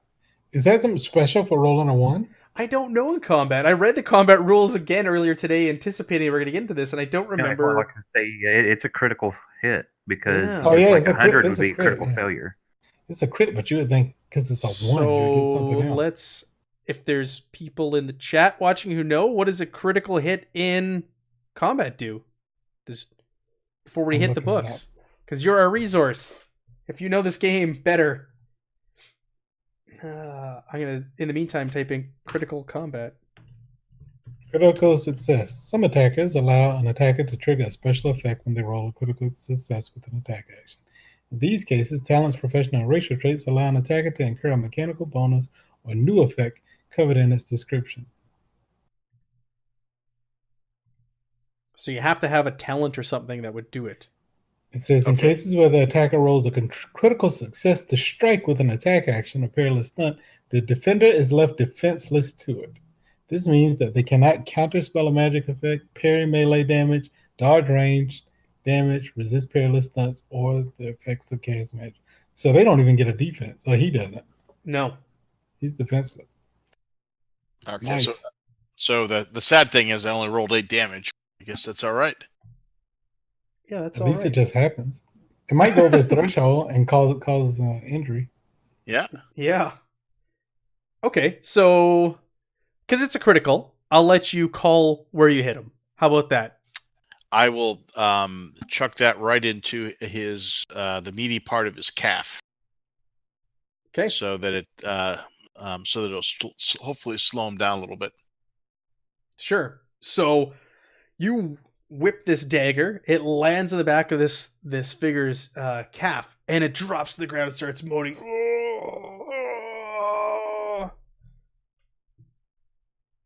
And right. You get closer, and you see. Oh, I think we have to do a roll here. You see this strange creature. He looks like a powerfully built teenager because he is shorter than your average humanoid. So you assume he's younger. His skin is sallow and has a heavy brow, which is topped with a sloped forehead, which in turn tapers off into a head of sparse, greasy black hair. He has a pronounced underbite, so that 2 overly large, sharp teeth poke up over his top lip. His nose is snout-like and has deep-set, black, piggish eyes. More swine than human. It's being orc. Oh, what do you want? He's talking? Yeah. The rest of us catch up with him? Yeah, the rest of you guys catch up to him now. This creature is clutching at its calf. If you want, you can all go ahead and make a hard folklore test to determine just exactly what he is. He doesn't look like an average orc. Oh, I think maybe he's a half orc. Barsh, I just got a message from you. You can do what you want, man. This is definitely the cross between halfling and ogre. I know this for sure. Let's see here. Folklore. Where am I going? Nope. Where's this under? Oh, look at her roll. There it is. Erg, you're still hanging back. You didn't join the pursuit. Ruby, though, you look this thing over, and Barsh too. Oh no, that was a combat. Okay, hold on. Okay, hold on a second. So you're looking him over, Ruby, and yeah, this thing is definitely a half breed between an orc and a human, and is young. About 10, 11 years old. More like a teenager, but it's a young mind in like an adult body, because this thing is just like built and ripped. So he's squirming there and squealing, and as Barsh walks up, he brings his Morgenstein down on this thing's hand. You know, and I was gonna give you a difficulty, but because you're doing a called shot, Barsh, because you wanted to hit his hand, right? Yep, just smash but his hand. you rolled a 4, so you hit your target. So this thing lets out a wail as you bring your Morgenstein down on its hand. Ruby will look over at that. I guess that's so it doesn't fire its bow. Stop moving. She'll draw her court sword and just have it, kind of like out pointed at him. And she'll hold her finger up to her lips. Go, shh. Stop making all that racket. She's going to look over her shoulder then at, what's our fat boy's name? Edmund. Edmund was the you're the sneak, right? You're the scout. Yeah, a little slippery here and there. She's gonna like point in the direction he was running, and kind of motion that way, point to her eyes. Like, can you go up and watch out for us? Sure. And then she's going to look back at this creature and say, why the hell did you shoot our friend in the head? Fuck. He's totally like crunching through, like kicking rocks. You're also like huffing and puffing after the race. Just wheezing. My bad. Oh, that's good. That's awesome. Thank you. So he's clenching his hand. I rolled on the injury table because he is now more than just stabbed in the back of the leg with a dagger. It seems like his injuries have compounded, and so you don't know the extent of it, but he's in quite a bit of pain and he's wheezing. Oh, what do you want with me? What are you doing? And he's like starting to raise his voice. Okay, I'm gonna press the tip of the court sword up under his chin and say, if you can't be quiet, I'm gonna have to end you. Fine. What do you want? Where's your camp? Is it over in the cave? He points towards where Edmund is trudging through the bushes and wheezing. Ugh. Why did you attack the village? Why did you string those men up and murder them? Why did you attack the caravan with the hemp in it? Okay, so you want to question him? Yeah. Time for a social intrigue encounter. So, attempting to interrogate this being immediately triggers a social intrigue event. So, what I need you guys to do, who's all involved? Barsh and Ruby? Is Edmund gonna hobble on back for this? Yeah. Yeah. I don't know. He's gonna like try to be more quiet just to get a look to see, to cover our back while we're interrogating. Okay, so this is a complex exchange. So what I need, everybody involved has to go ahead and you need to determine who's participating. So we've already done that. Your objectives and the stakes of the encounter. So who else participating? I think Barsh, who's got his Morgenstein. Elric and Erg are still back with Waldman's dead body with the arrow through his forehead. Okay, well, Ruby will wave those guys up. I mean, you guys can join in on this if you want. You guys broke off into the bush.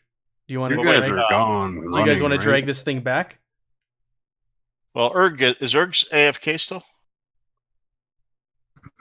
I'm here. Okay. Yeah, I mean, I would prefer to have everybody join in on this. Do you want to?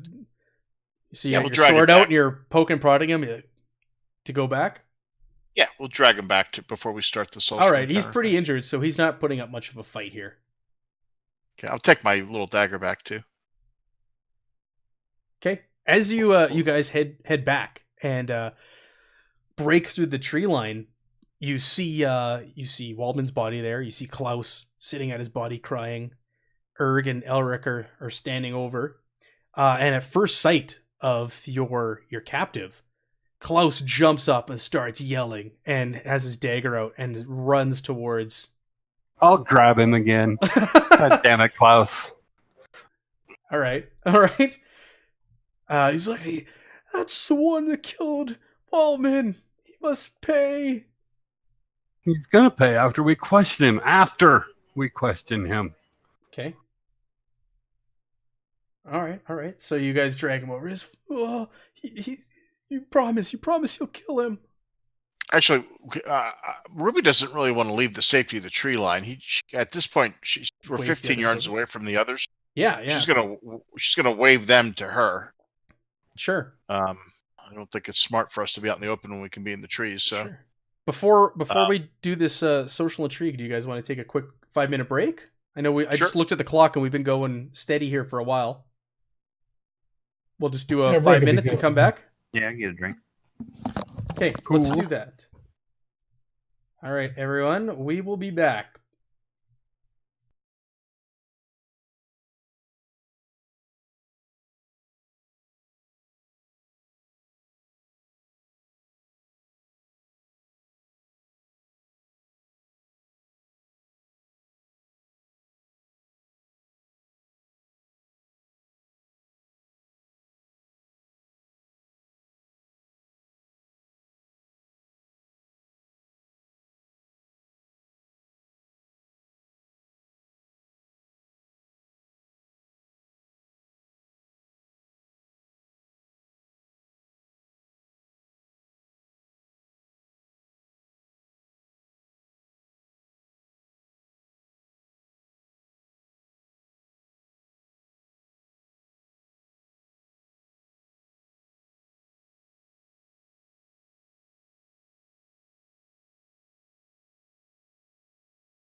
Okay, we're back. We're just entering a social encounter. To those who stuck around, thank you for waiting. We're going to interrogate our captive, a young half-orc who just killed one of the, I don't know, would you say important NPCs to this quest so far? Semi-important? Yeah. Mm-hmm. Okay. Semi. So he's sitting there. You guys bring him back to the tree line, and you guys all gather there, and he's clutching his hand, and he's like rocking back and forth, and he's bleeding. What do you want from me? So social intrigue, the way it works is, you guys have to choose what you want to accomplish in this, and the risks associated with what you want to do. So what do you guys want to get out of this interrogation? Numbers, location of the camp. We know the camp's over the ridge. You already pointed that out. Okay. Numbers, if we can, objective, but we were really sent up here to get the numbers, right? Right. Well, but Ruby also wants to know why they attacked the village, why they killed those two men, attacked the caravan, and then killed those two men the way they did. Who sent them to do this? Okay. I'm making note of your wants. Anybody else? I want to know how many more are out here with him. Okay. I will be using intimidation if that's possible. Oh yes, it's the next part we're going to get to.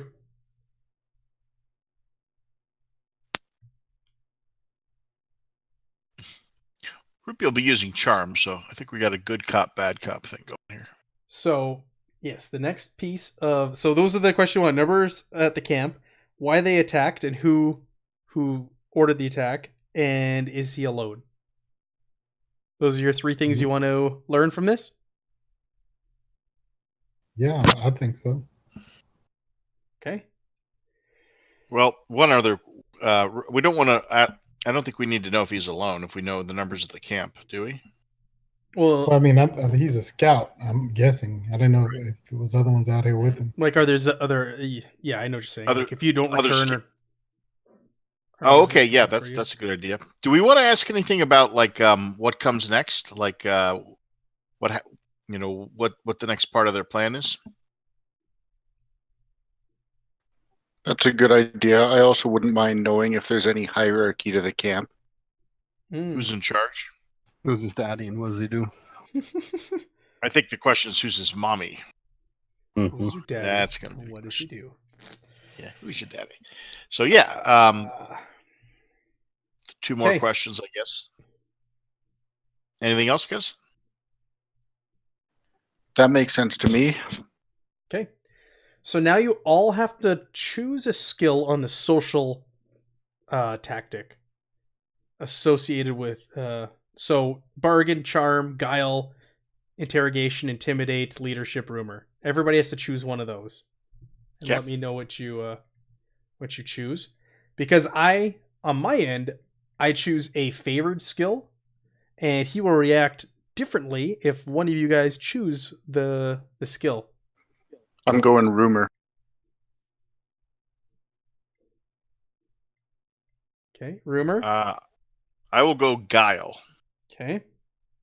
Charm. Charm, intimidate. Emmond? I'm not part of it. I was watching our back. Okay. Unless I need to be. Well, you can be if you want. Well, I was just trying to cover our butts because we're interrogating this guy and his camp's right here, and we get walked up on in the middle of it without noticing. That's probably a very good idea. But you have a high fellowship, don't you? Let me look. I've got bargain and rumor where I'm skilled in. I've got a 42 fellowship. Yeah, I'd say bargain would probably be pretty helpful because no one's using that. Okay. Why don't you do this? Can he come back and bargain, and Ruby will swap with him on keeping watch? Bargain and Stegel? Well, bargain and guile, but we'll take turns, like, working on him. Well, then you're going to drop your watch if you're both going to sit there and interrogate him. Okay, well. He can't ask a question or whatever and then come trade out with me and then me come over. It has to be all together at once. Yeah. Okay. You guys are fine. very close to the camp, so to be walking back and forth and questioning this guy.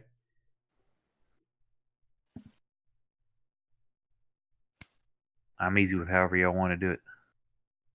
Let's roll the dice and have let's all question him. It'll be more fun. Okay. So, go ahead and roll your associated, the skill that you guys listed. So, but I'm going to give you different modifiers. Intimidate and Guile. You guys are both rolling at a plus 20. And everyone else is at a minus 20. I have a question. Yes. What social class is he? Well, I'll let you know that he's lowborn. That's great. That means I get a plus 20. You get a plus 20. Okay. Yeah, if there's any other lowborns, you get a plus 20. Sorry. It's just because I have a silver tongue. If I'm talking to lowborn or highborn, I get plus 20 to charm rolls. Yeah, if anybody else is a lowborn, then you don't get a minus 20. What about being an aristocrat? Nope. If you're a different social status, it affects the rules. Okay. Barsh. Do you want to do anything about that? With the 20, I should make it, right? Oh, you didn't add the plus 20 on. No, you did. Well, I put the difficulty. I set the difficulty. I hit it on the nose. Yes. Ruby made it. The setting the difficulty doesn't add the plus 20, does it? It does, yeah. If you hover over that 79, you got 49 plus 10 plus 20. That's how you got up to 79. Oh. And Elric was weird. That is weird. How do you have a 0? Oh, it minus it out. It might be because of the plus. That's weird. Okay. It says plus. So we've got Ruby. And we've got Edmund. Whew, just hitting it. Okay.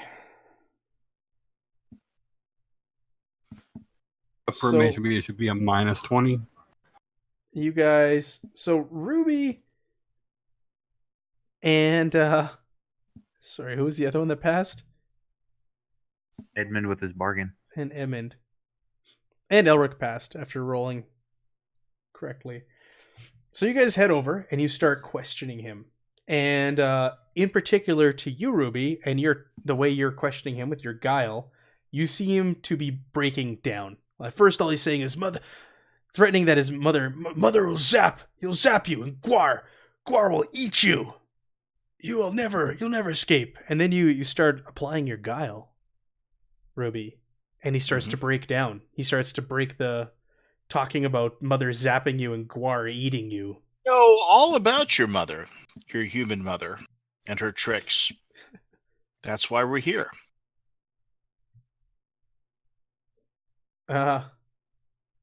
Is that guile? Is that what guile is? Well, this isn't one of the things you were asking. This is why we set this out ahead of time. No. I was trying to be guileful. Oh, gotcha. Okay. What is guile per se? Well, say it's underhandedness, right? Yeah. Like being sneaky and double meaning on words and stuff, right? Yeah. Okay. So I have no idea how. You want to know what the numbers of the camp? He goes, there's hundreds and hundreds of orcs at the camp. You can't stop us. There's hundreds of us.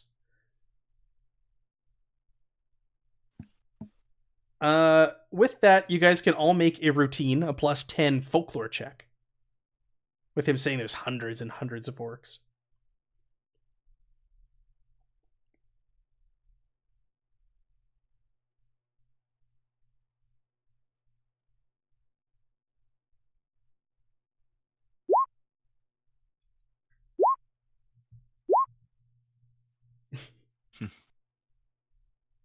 Might be routine. Have a 65% chance, but roll a 98. I know, right?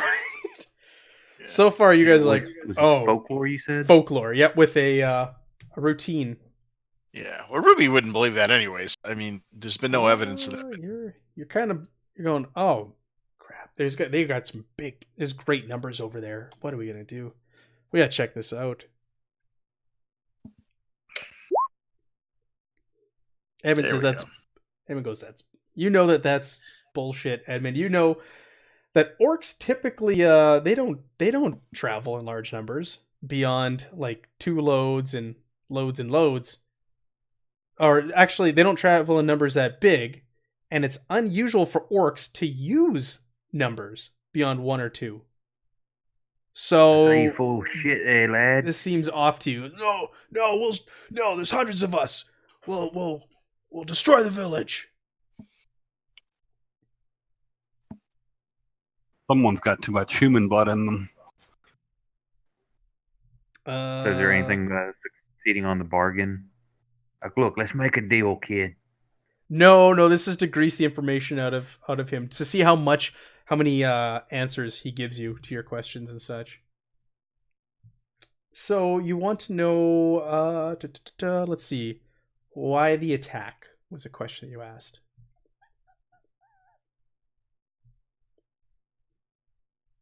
He goes, I don't know why. Mother brought us here, and she's always right, no matter what Gwar and the others say. After all, the stupid orcs normally fight with each other all the time, but they not when Mother's in charge. They deserve to die.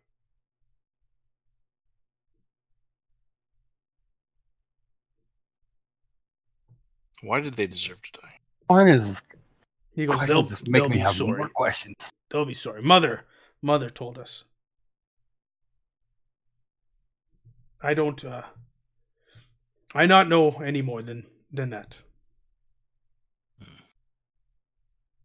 And that answers your questions that you're going to get out of this creature.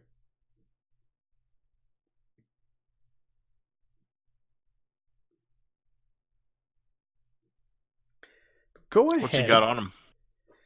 Yeah, you want to search him? He Yeah. is carrying a bow. Okay. A knife. And he's wearing some leather gear. But you notice something strange around his neck. There is a similar talisman around his neck that Waldman has, and the one that Urg currently has in his pocket. They're all match. Mother. Mm-hmm. What else does Waldman have on him? He's just wearing some like hiking gear. He's not dressed for battle. He's got a short sword on him. He's got a pack, and it's got just some supplies in it, general things. But you assume that he had said that he's done this hike many times, and this was a reconnaissance mission, so he packed light. Mm-hmm. Okay.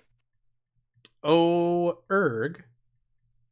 Do you remember those rolls you made last time you encountered 2 of those talismans?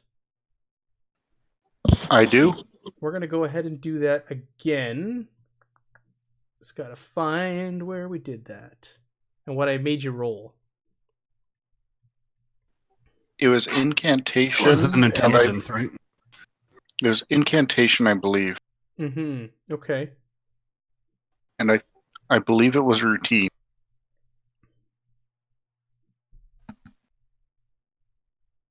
Any character with arcane or divine magic will be able to tell... Yeah, when did you guys first encounter that?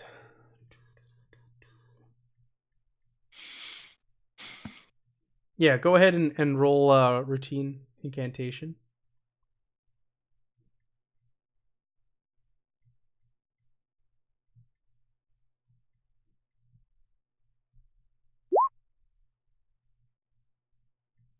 Yes. Man. Doesn't it stands out. It's unusual, but you can't put your finger on it. What do you think, guys? Should I re-roll that? Sure. It's on the other page. Here, I'll take you back to the other page where all your coins are. Flip it. All right, re-roll.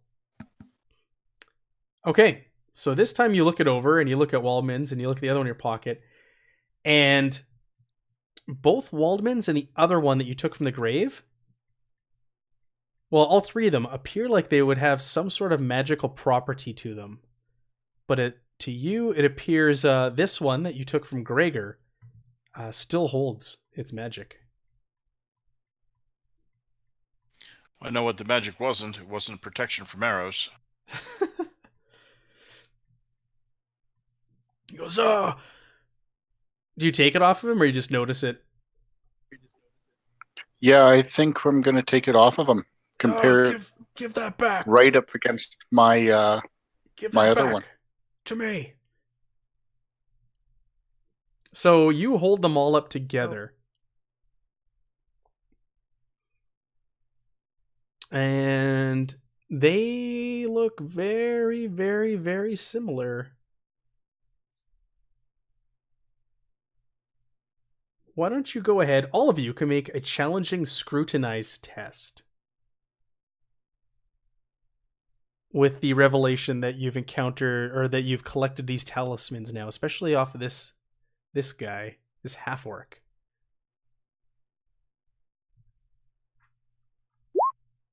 Oh, Ruby. Back. Sorry, I had to get the wife medicine. No worries. So Ruby and Barsh so far. Ruby and Barsh. Am I supposed to be rolling something? Yeah, go ahead and roll a scrutinize, a challenging scrutinize. With the revelation that these talismans all look somewhat identical. They've all look very similar and probably made by, by maybe the same crafter. So, Ruby, Barsh, and who was it? Elric? No, not Elric. Not Elric. Ruby and Barsh. You Elric guys, continues to roll horrible. It dawns on you. There's some similarities between this creature and Waldman. The way they purse their lips before they speak, and they share passing features, which even at cursory glance appear to be maybe akin to one another. Mm-hmm. Well, do you want to bring Max? Please tell him he killed his brother. Yes.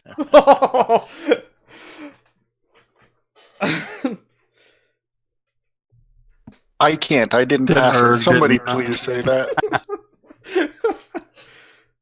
Someone should tell Erg so Erg can say it. Yeah. So who's the other person that Ruby and Ruby and who was the other one? Oh, it wasn't Barsh. It was just Ruby. Oh, Ruby's the only one? Ruby's the only one who made this connection. Wow. All right. Well, Ruby will Barsh just can make it. Barsh, what did you roll? You rolled a 31, but you had a 26 as your target. Oh, yeah. I thought you made it with a 31. Ruby will look down at the boy and say, "Boy, you know, you look a lot like Walden." Who's this Waldman? It's the boy you shot in the head. Here, let me show you. I'll drag him over. This is see this pendant that you're wearing? He's wearing the same one. His mom made this before you took her 12 years ago. Goes, I didn't take his mother 12 years ago. I don't know who this human is. I think he's trying to tell you it's your brother. I have no brother. Not well, anymore. You have to picture him without an arrow in his face. Yeah. I don't have a brother. Hey, Anymore? Yeah, I agree. what's your name? It's Gregor.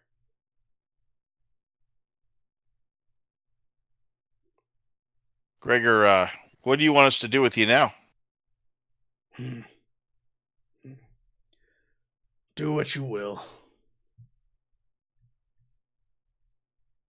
If we let you go, where are you going to go? I'm going to go back to Mother. And your hundreds of orcs? Hundreds and hundreds. You count really well for an orc. How many? Show me how many fingers Wow. on your hand are hundreds. When you call him orc, he's like offended. His mother says I'm better than them. I'm no orc. Okay. Well, We are quickly going into a place I'm not comfortable with here, gents. what is that? Yeah, what is that? Ogre, Oh, you said orc. I'm thinking ogre. I got them all mixed up. I was like, what? Ogres are fine. It's been a long day. He's an orc. He's a half orc. I'm no orcs. I'm better than them. Mother says I'm better. Okay. Where's your dad? He shrugs. Okay. Well, Mother I'm protects looking us. Ruby, look over at the party. Can we use a little bit of that rope to tie him up? And is he stable now, or is he still bleeding out? He's still pretty injured. Okay. Is he getting worse, or is he stable? He's bleeding pretty heavily. All right. We'll staunch the wound. Bandage his wound in his leg. Sure. What about in his mangled hand? Oh, well, that's not bleeding. That's just crushed, right? Yeah. Well, it was a cutting weapon that you brought down on it. Oh, really? No, it was crushing. Oh, it's crushing. Okay, yeah. Then, yeah, it's just crushed. He's probably got a broken hand that he's he's nursing over there. Every bone is shattered in his hand. But yeah, he's bleeding out from his calf. We're gonna tie you up and gag you. That's in lieu of killing you. Is that okay? He just kind of groans and moans. Okay, take that as a yes. So we'll secure him, and then Ruby's gonna ask the party, what do you guys want to do next? Do you want to check out the cave? Do you want to head back? Do you want to lay an ambush and wait for them to come looking for Gregor and take out a few more?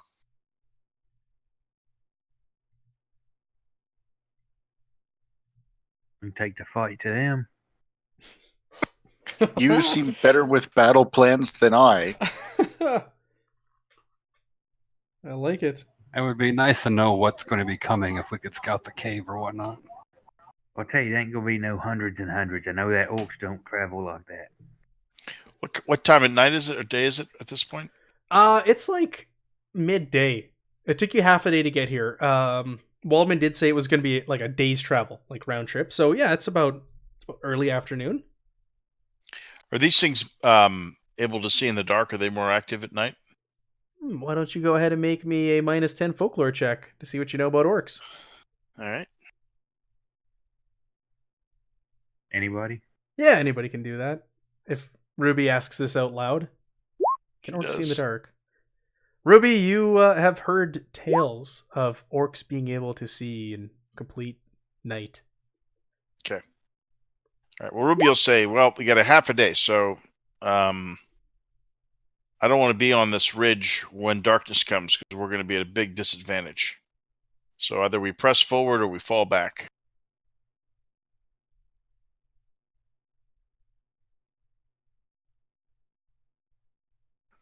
Do we want to go scout and get the numbers that we were sent here for? That sounds like a reasonable idea. Do we have the ability to do it well? What do we do with him? She'll nod at the Gregor. No, the boy, not the. Oh, Klaus. Well, Wow. Maximilian lost a son but gained another. I think we'll be good. Oh.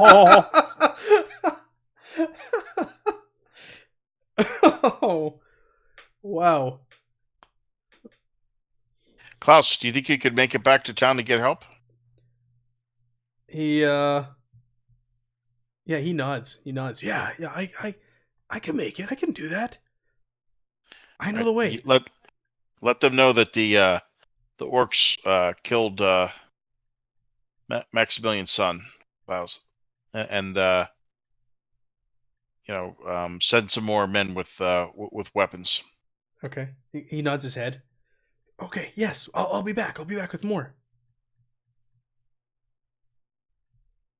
And he scurries back off in the direction you guys came, with his dagger held out. Not really being stealthful, just running. All right, that's one less variable to deal with. What do you want to do? I feel like we'll never see him again. Good chance. What do we want to do with the half orc? Leave him tied up? Plus 17 corruption, sending a simple boy back. He followed us. No, yeah, I know. I'm kidding. That's probably better than taking him down to the orc cave. What do we want to do about the half orc? Do we want to knock him out? Leave him tied up? Tie him up to his brother. There'll be some dead weight hold him down. Oh man. All right, we'll tie him to a tree, I guess. You keep what you kill. This is going to get pretty punny. Yeah. Anybody use a bow? Is that martial or simple? Simple. Could you use martial for it? See, if it's simple, I could use it. I don't have a ranged weapon.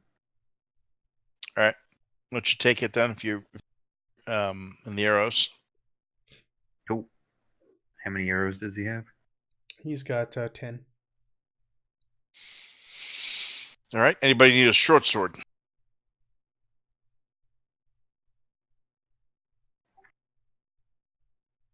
No? Negative. All right. Ruby will take it as an extra blade in case someone needs it later. Okay. And who's our scout? Your scout is Edmund. Edmund. I thought somebody else was doing scout earlier. I mean, if it's stealth, then yeah, I guess unfortunately I've got the best. You haven't rolled good the last couple rolls. Edmund, why don't you go ahead and take point? We'll work our way back up to the top of the ridge again. Okay. Go ahead, make me a just a standard stealth check. Standard. Oh, look at you. You guys are all impressed because like Edmund is just he's trudging through this little wood line, but he's making no sound whatsoever. He's blending in the surroundings. Brad, he's okay. Yeah, yeah, right. He's not huffing and puffing. Okay, so Edmund, you get up ahead, and you get to the slope. You can see down that the camp is about 30 yards away. The slope is steep and overgrown with bushes. And you can see what appears to be one Cobalt Patrol in between you and the camp. Currently up here on the slope, you're not going to be able to get a good view and numbers on what's going on in the camp or hear anything. So you're sure that you have to get down the approach, down the slope, and get closer to the camp if you want to get any information. Right, boys, I'm going to have to get down closer to get numbers. I can't see them from here, but there's How some big- stuff down there. What's this Cobalt Patrol look like? It is 5 kobolds just kind of clankering around. They're just kind of like marching back and forth. You if you're sneaky enough, you think you could get around them without alerting them. All right. Do you want us to set up on top of the ridge here and cover in case something goes bad? We can run back up and like lead us around it quietly, the whole group, or is it going to have to be like each person trying to stealth pass? Well, I think if you're stealthy enough, you'll be able to make it past them. Well, he says. the way this is laid out, this encounter, we'll call it, is you're going to do this in 3 parts. You're 30 yards out, so I'm going to ask you to make me a couple rolls every 10 yards. So 30 yards out, you're going to make me a stealth check, and you're going to make me an awareness check. And the difficulties are going to change at each interval. So you'll do the same thing at 20 yards out, but the difficulty will change. And then you'll do another one at 10 yards out, and the difficulties will change. And I'm going to tally the results, and that will determine how this plays out. So anybody who wants to join old Edmund can do so. I see Erg has rolled something here. Yeah, Can we We're gonna see fight. the Cobalt scouts like clearly from where we are currently? They pop in and out of the bushes from time to time because it is a bushed area. Do they have Overgrown. warning devices, horns, drums, whatnot? Not from what you can see whenever they go in front of you. What is their ability as a patrol to alert the camp? You don't know what. I tap Edmund on the shoulder, show him a silver dart, and say, "I'll cover you from." Yeah. Now, Ruby thinks. is it close enough? Could we take them out from range? Nah. You can Well, attempt I mean, that. We're gonna. We're not going to take out 5 of them at once. Right. Yeah. We're gonna end up in causing a combat, and then the whole camp will get alerted. Basically, what Ruby thinks we should let him go down and try out the stealth, and if he gets caught, he runs back up the hill, and we cover him, and then we just fight it out on the cliff face here. Prepare for the worst. Edmund just kind of looks at you and chuckles.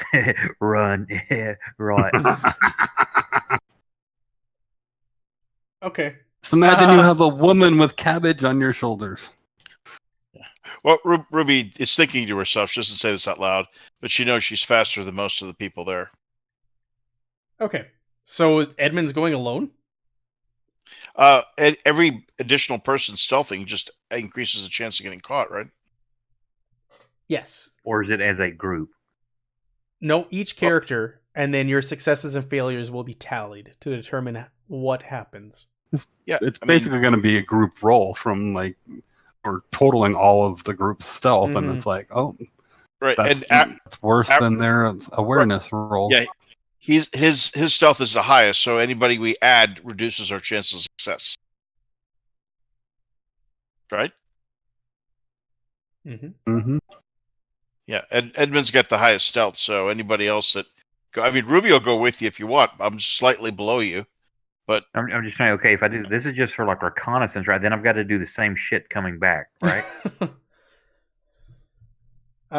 Maybe. Yeah. Maybe. Unless it ends... I mean, if it starts in a fight, then yeah. But if I get past them, I've got to do the same thing to come back, correct?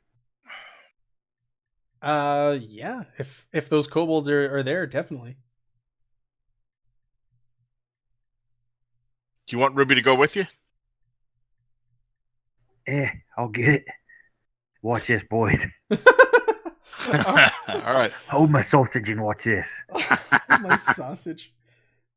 All right, so I'm gonna get you to roll. I'm carrying here. the bow with me. Yeah. All right, so make me your first stealth check at a +20.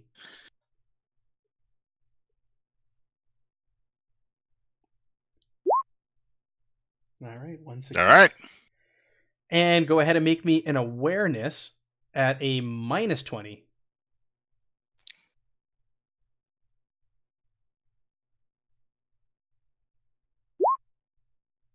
Okay. Damn.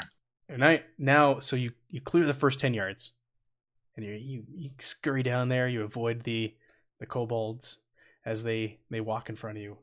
Now for the next 10 yards, or 20 yards out, for the next 10 yards, I need you to make me a routine stealth check at a plus. So that's +10. Hey. And now you're going to do a challenging awareness test. So it's getting easier as you go down for the awareness. Nice. Oh, No, it doesn't. All right. So again, you slip past the kobolds. they're now to your back, and you just got that last stretch, the last 10 yards to get up close into the bushes surrounding the camp and the trees, where you can get a good look and you can check things out. So go ahead and make me a standard stealth check. Damn it. Okay. And a standard eavesdrop rather than an awareness. Oh, critical failure. That's a failure. It's a critical failure. Okay. I totally hear something that didn't happen. So let me tally these up here.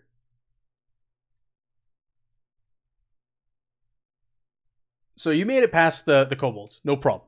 You cleared them. They're to your back. They have no idea what that you just snuck past them. But for your awareness tests, okay, you learn. You get up to the camp, and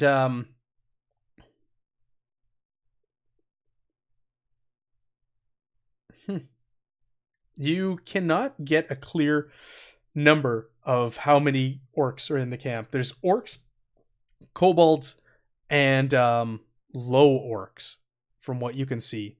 And they're in front of you. You lose sight of some. More come into the picture. You hear lots and lots of voices. So you're a little confused. You're like, oh man, maybe there are hundreds and hundreds of orcs here. Because you also failed that. Oh no, you passed that test. So you're like, maybe there's a lot of orcs.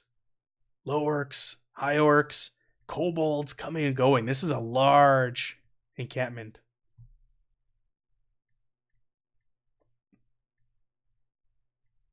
And that's all I can glean. That's for their numbers. So now that you're 10 yards out, though, you can start to overhear some conversations amongst the mutants. Oh, you didn't pass your eavesdrop, did you? No, I critically failed my eavesdrop. Yeah, you can't really make anything out. The voices are all just blending in, and you can't make anything out. So at this point, I kind of figure I need to head back, or about all I can tell. Do you want to wait there a little bit, or do you want to just head back right away? Well, yeah. If I feel like I'm in a safe spot to kind of like do more reconnaissance, I will. But okay.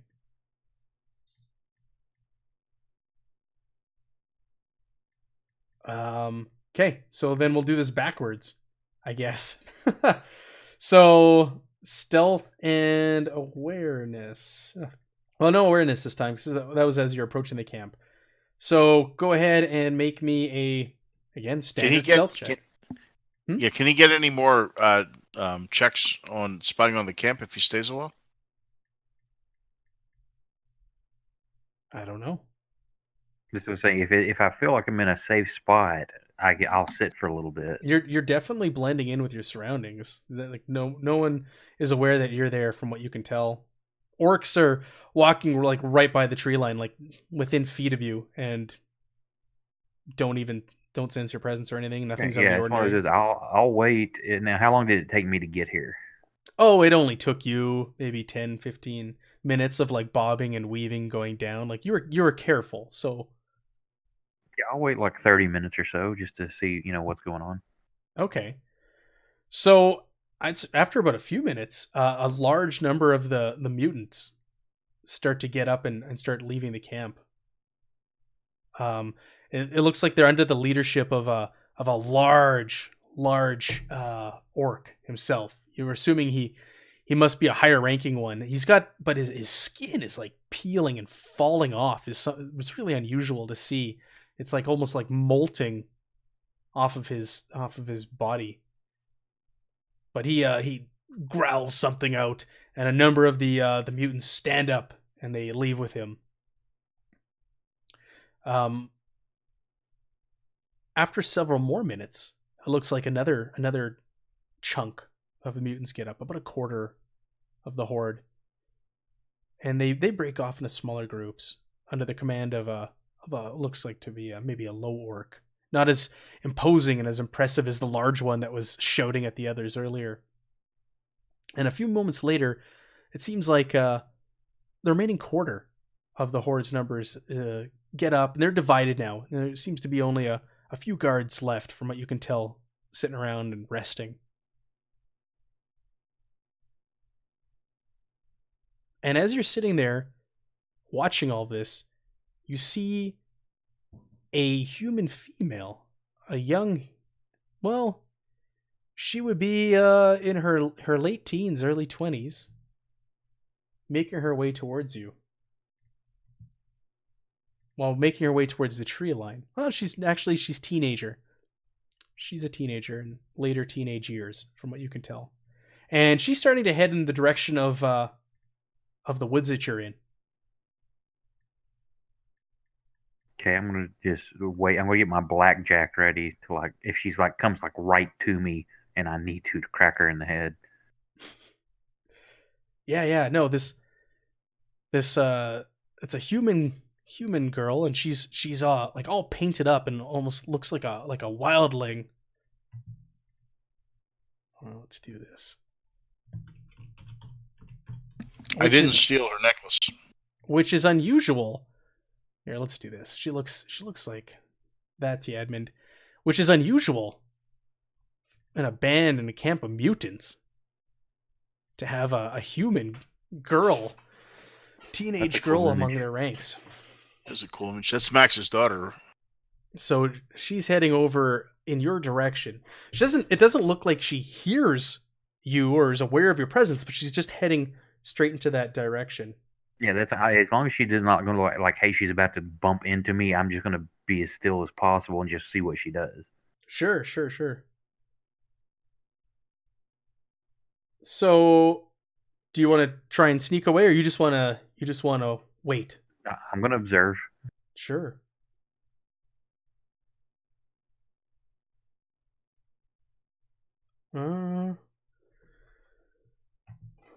So she looks like she goes in the woods, and she's like looking for something. And every once in a while, she'll show Gregor,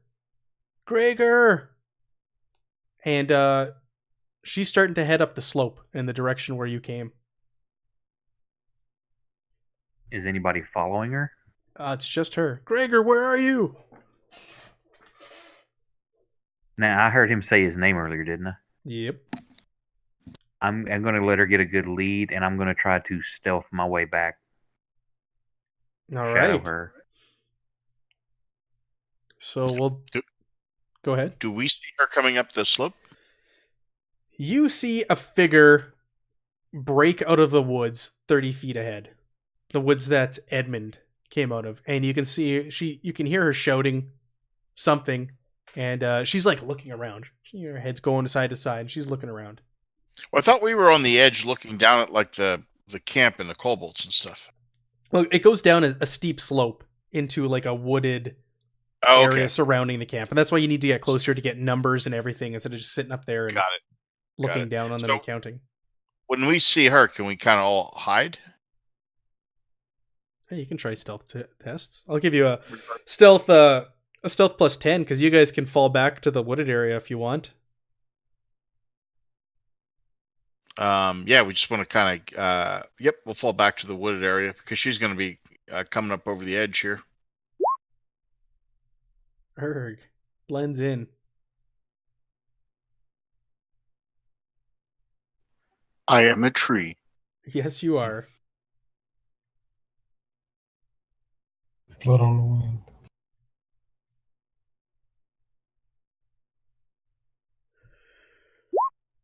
Oh, Ruby, you're not doing well in those stealth tests. I am not. Difficulty is it? It was a plus 10. Routine. That only makes it funnier that I blended in, Ruby. Yeah, and you're like 9 feet tall. All right, well, Ruby's got like a piece of red in her clothing that's sticking out. All right. Barsh, are you going to blend in or are you just going to stand your ground? I'm going to stand my ground. All right. As I would expect Barsh to do. Cracks his neck, spits out a gob or something. And Edmund, I'm going to get you to do... You peer back the way you came, and the Cobalt Patrol seems to have gone. You don't see them. You're kind of like waiting and watching, and you want to kind of go around her. You want to circumnavigate her, right? I'm going to shadow her. So where, like, if something happens, if she runs back towards the group, or like if she notices our people, then she's going to have to run into me. Okay, so how many yards do you want to put between you and her? Let me put it that way. That'll determine our difficulty. It's 30 yards from the tree line to the top, to the peak. Then we'll split the difference. We'll do 15 yards. 15 yards? Okay. Go ahead and do it at a plus 10 stealth. On stealth? Was that for stealth check? Yeah, for stealth. Sounds good. Yeah, we're gonna stop here in about 20 minutes. Nice. Woo! Woo! All right, so everybody holds back. She's making her way up the slope. You're tailing her, Edmund, and she's Gregor, where are you? And she starts to get to the top of the slope. She makes about halfway up. Are you standing on the edge, Barsh? Or are you like once she peaks and gets over the edge, you're standing there? No, I'm not that close. I would say I'm about maybe 10 yards. I'm not that close to it. Because it was steep. So, like, she's climbing up. So she won't necessarily see you if you're not standing right at the edge. Yeah, I'm not at the edge. Okay. So she makes her way to the crest, and then she sees you. And she's like, Who are you? Intruder! Where's Gregor? And she starts to panic, and Edmund, you're, like, right behind her. Yeah, I'm going to try to grab her. Okay. Do you want to grab her? Do you want to hit her with your blackjack? What do you want to do? Let me look with the blackjack. Some dual damage. You did have your blackjack ready. Yeah, it can only inflict moderate injuries. It can never do severe or grievous, so I don't have to worry about killing her. Yeah, you won't kill her. And then it's powerful immediately after striking. Foe weapons of this quality force the foe to resist with toughness or be shoved out of the engagement. So does that just mean like they get knocked out? Yeah, or shoved out of the engagement typically means like, yeah, they'd be knocked out or they'd be pushed like a square away sort of thing. Like you knock them backwards. They reel back. So she'd fall closer to Barsh. She'd like fall to the ground like a yard. Okay, so I'm going to try to clock her in the head with the blackjack. Yeah, go for it. It's going to be at, I'll give you a plus 10 to that. You're like right behind her. She's not aware.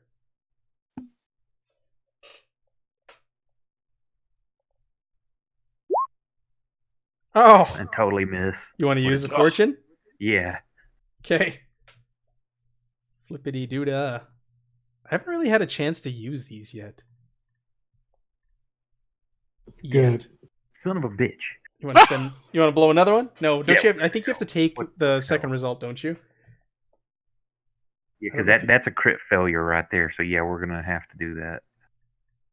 Can he fall back to his regular failure, or does he have to take the crit? Let's see here. Reroll a failed skill, but not a critical. Oh, you can't reroll a critical failure. Gain 1 action point. I just throw my blackjack and knock one of my buddies out.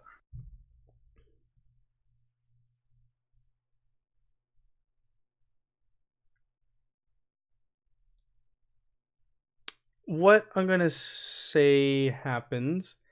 So you miss her, and I'm going to say you stumble backwards, and you fall down you trip, and you fall down the slope 10 yards. You fall 10 yards down.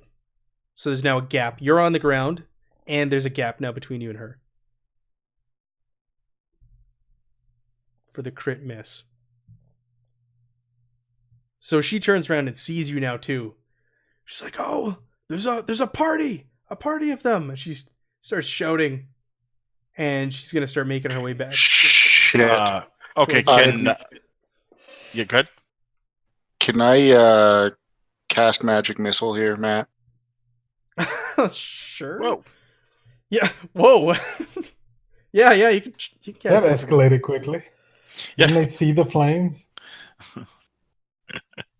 I was gonna say, can I use a bargain? Like, we have your brother. Shut up, or we'll kill him.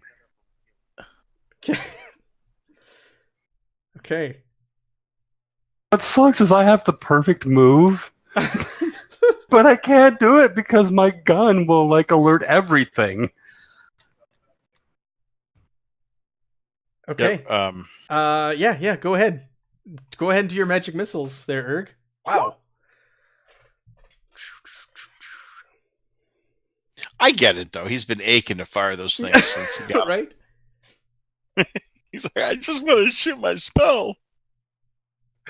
There we go. I think I hit her. Yeah, you hit her. Does it give you damage? Yeah, I'm looking for the damage. Chaos 4, Corruption 1. Yeah, give yourself 1 corruption. 1d10 plus WB.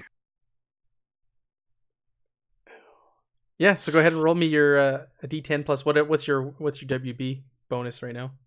Willpower bonus, right? 6. Ouch. Do a 1d10 plus 6. Oh, well, plus 6. 8 so damage. 8. Okay, what does it look like? Go ahead and describe a magic missile to us.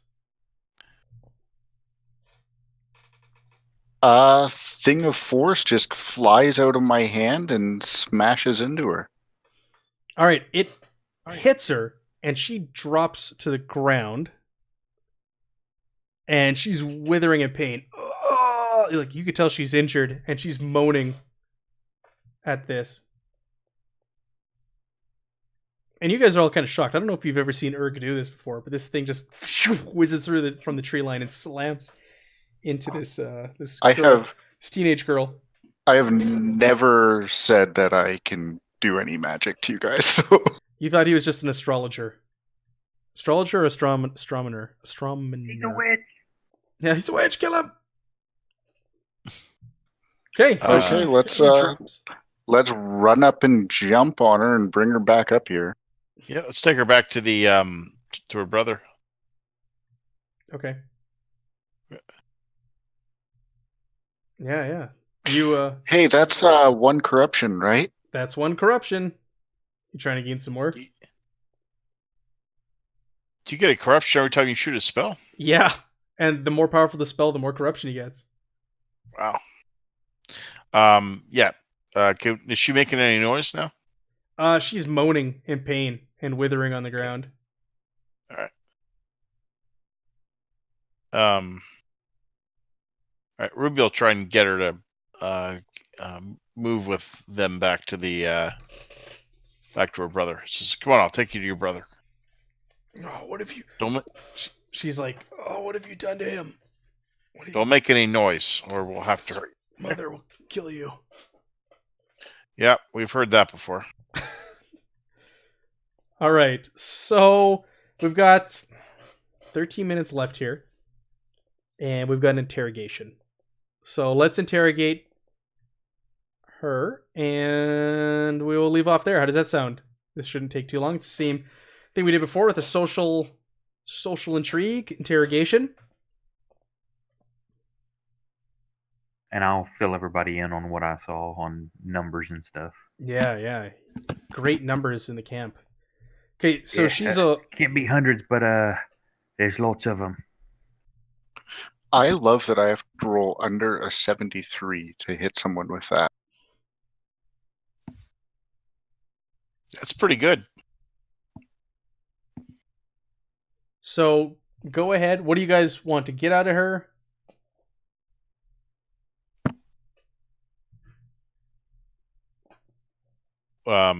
Same questions before.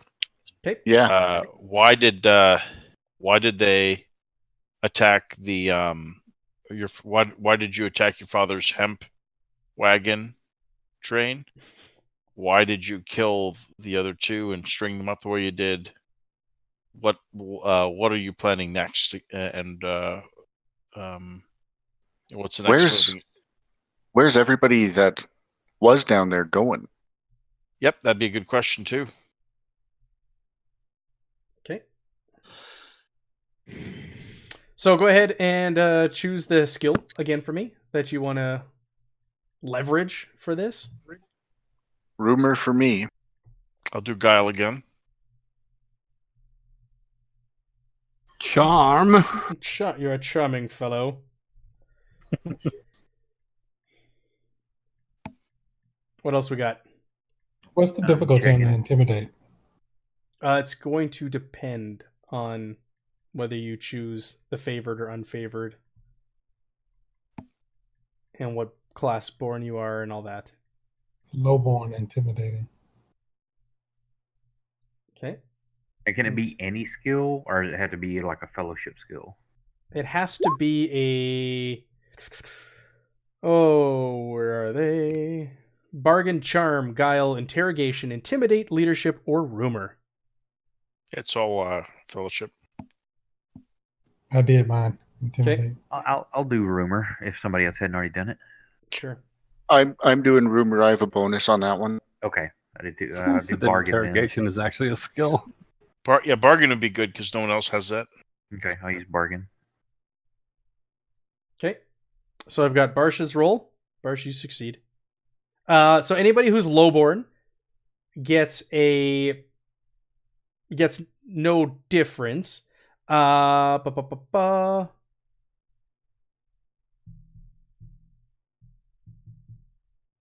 Same amount of order chaos plus 10. Yeah, everybody roll yours.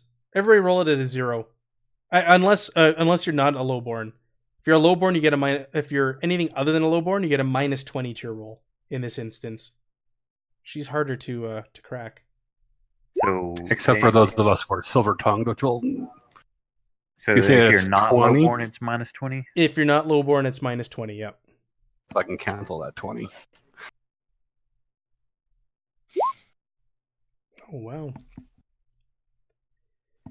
Edmund. Critical and fail. Barsh. Well, intimidate is one of the one of them, and charm is the other. And Elric passes, so we got 2 here. Okay, so yeah. So you want to know about numbers in the camp? She tells you there's That's not one of the things we need to know now. Oh, okay. That was one of the things that was written down. For last time, I think, or Okay. it should have been for this time. Okay, so go ahead and ask her some questions. We'll wrap this up. So, why did they attack the hemp, and why did they kill those 2 people? She goes, well, because my father betrayed the women and infants 12 years ago.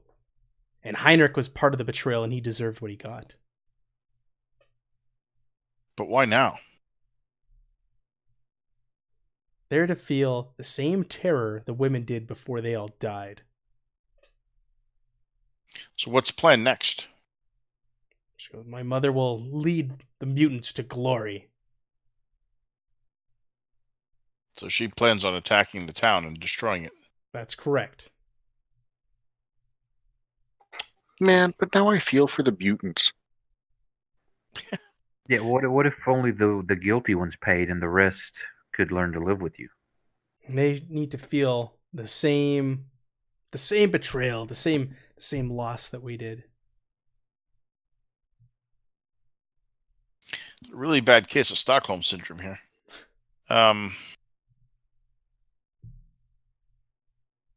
Where were those other? Who? Someone else asked that question, right? Where's everyone going? She says, Gwar and Gwar and his men are headed towards the village. Now? Now. There goes our silver pieces. Where's your mom? She's left the camp at the moment. I don't know where she went. Yeah, can we scrutinize There that? goes ending it with an abduction. I don't know if I believe her, though. Do you? Well, I saw a bunch of them leaving. Not sure she'd leave without her. Bands. Can I scrutinize that last comment? Sure. Give me a scrutinize roll at a 0. Okay.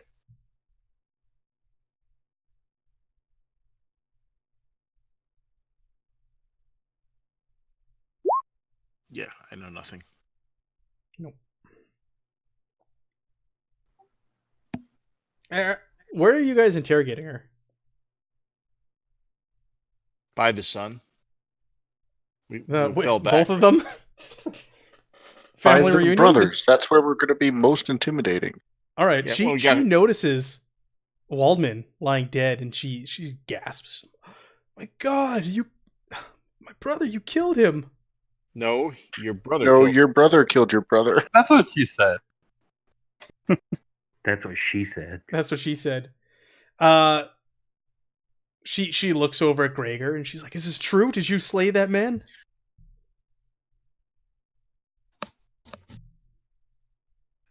We're not unbinding him for him to answer. He can nod. Yeah, he nods, and she looks horrified at him. What do you think is going to happen to you? This is terrible. That was my brother. He did nothing wrong. He was just a child at the time. Do we remember? Does Ruby remember what the daughter's name was that was abducted? Let me see. Was that part of it?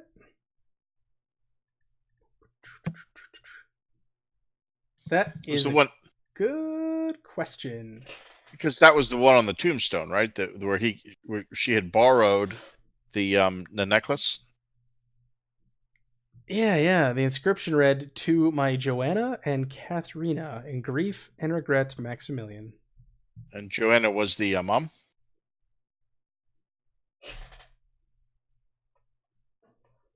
When she says he was too little, that he's innocent, he was too little at the time. Yeah. That's what I'm like. That's what I'm talking about, lass. What if you got your revenge on the people that deserve it, but the people of a town that weren't part of it, that were innocent, you let them go? Maybe you can all live together. We could get you in to settle your score with the guilty parties, but you let the others go. Do you want to make like a... Do you want to try and convince her of that? That's what I'm saying. So, bargain or charm? Yeah, charm, and do it at a standard 0.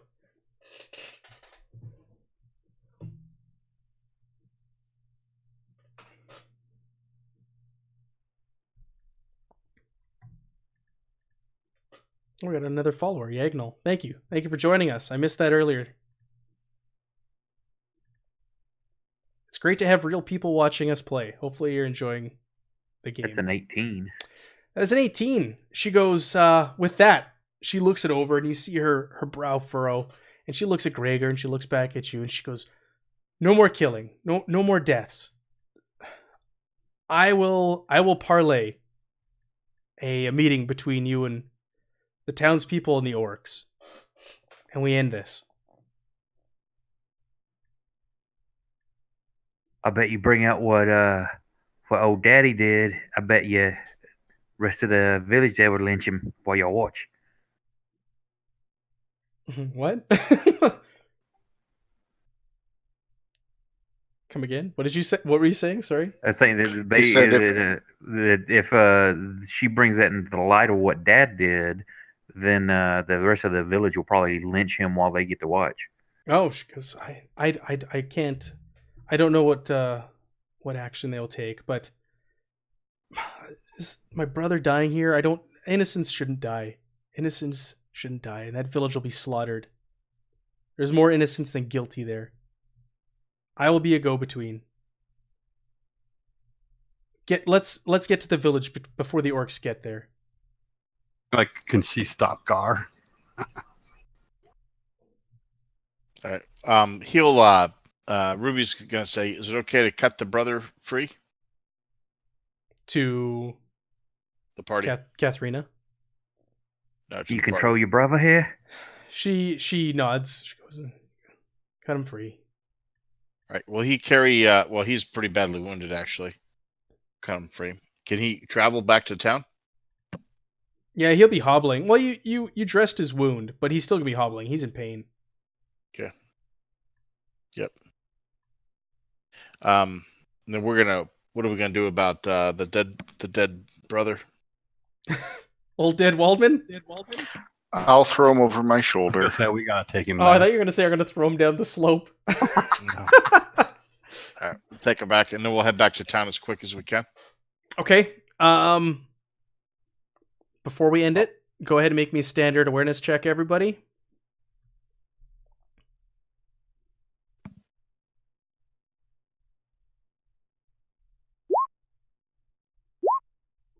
Oh, look at that. Critical success. At the end of the night. Finally. Everybody who passed, she has one of the talismans around her neck. You notice.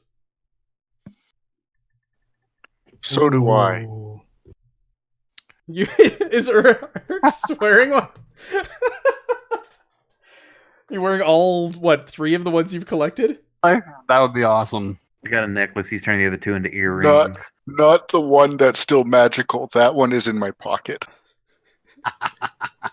All right. Ruby's going to return the rope, by the way. We will we'll leave off there because this is our cutoff time and it's an early morning for everybody, especially our East Coast players. So Thank you guys for playing. This was a lot of fun. Yeah. Thanks. I definitely thought we were going to get to combat this session, but it didn't happen. So maybe next session. And thanks to our new followers who joined us tonight, and to the people watching who stuck around and popped in and watched us play another session of Zweihander, a Bitter Harvest. Thanks so much. We'll be back here next week doing it again. Awesome.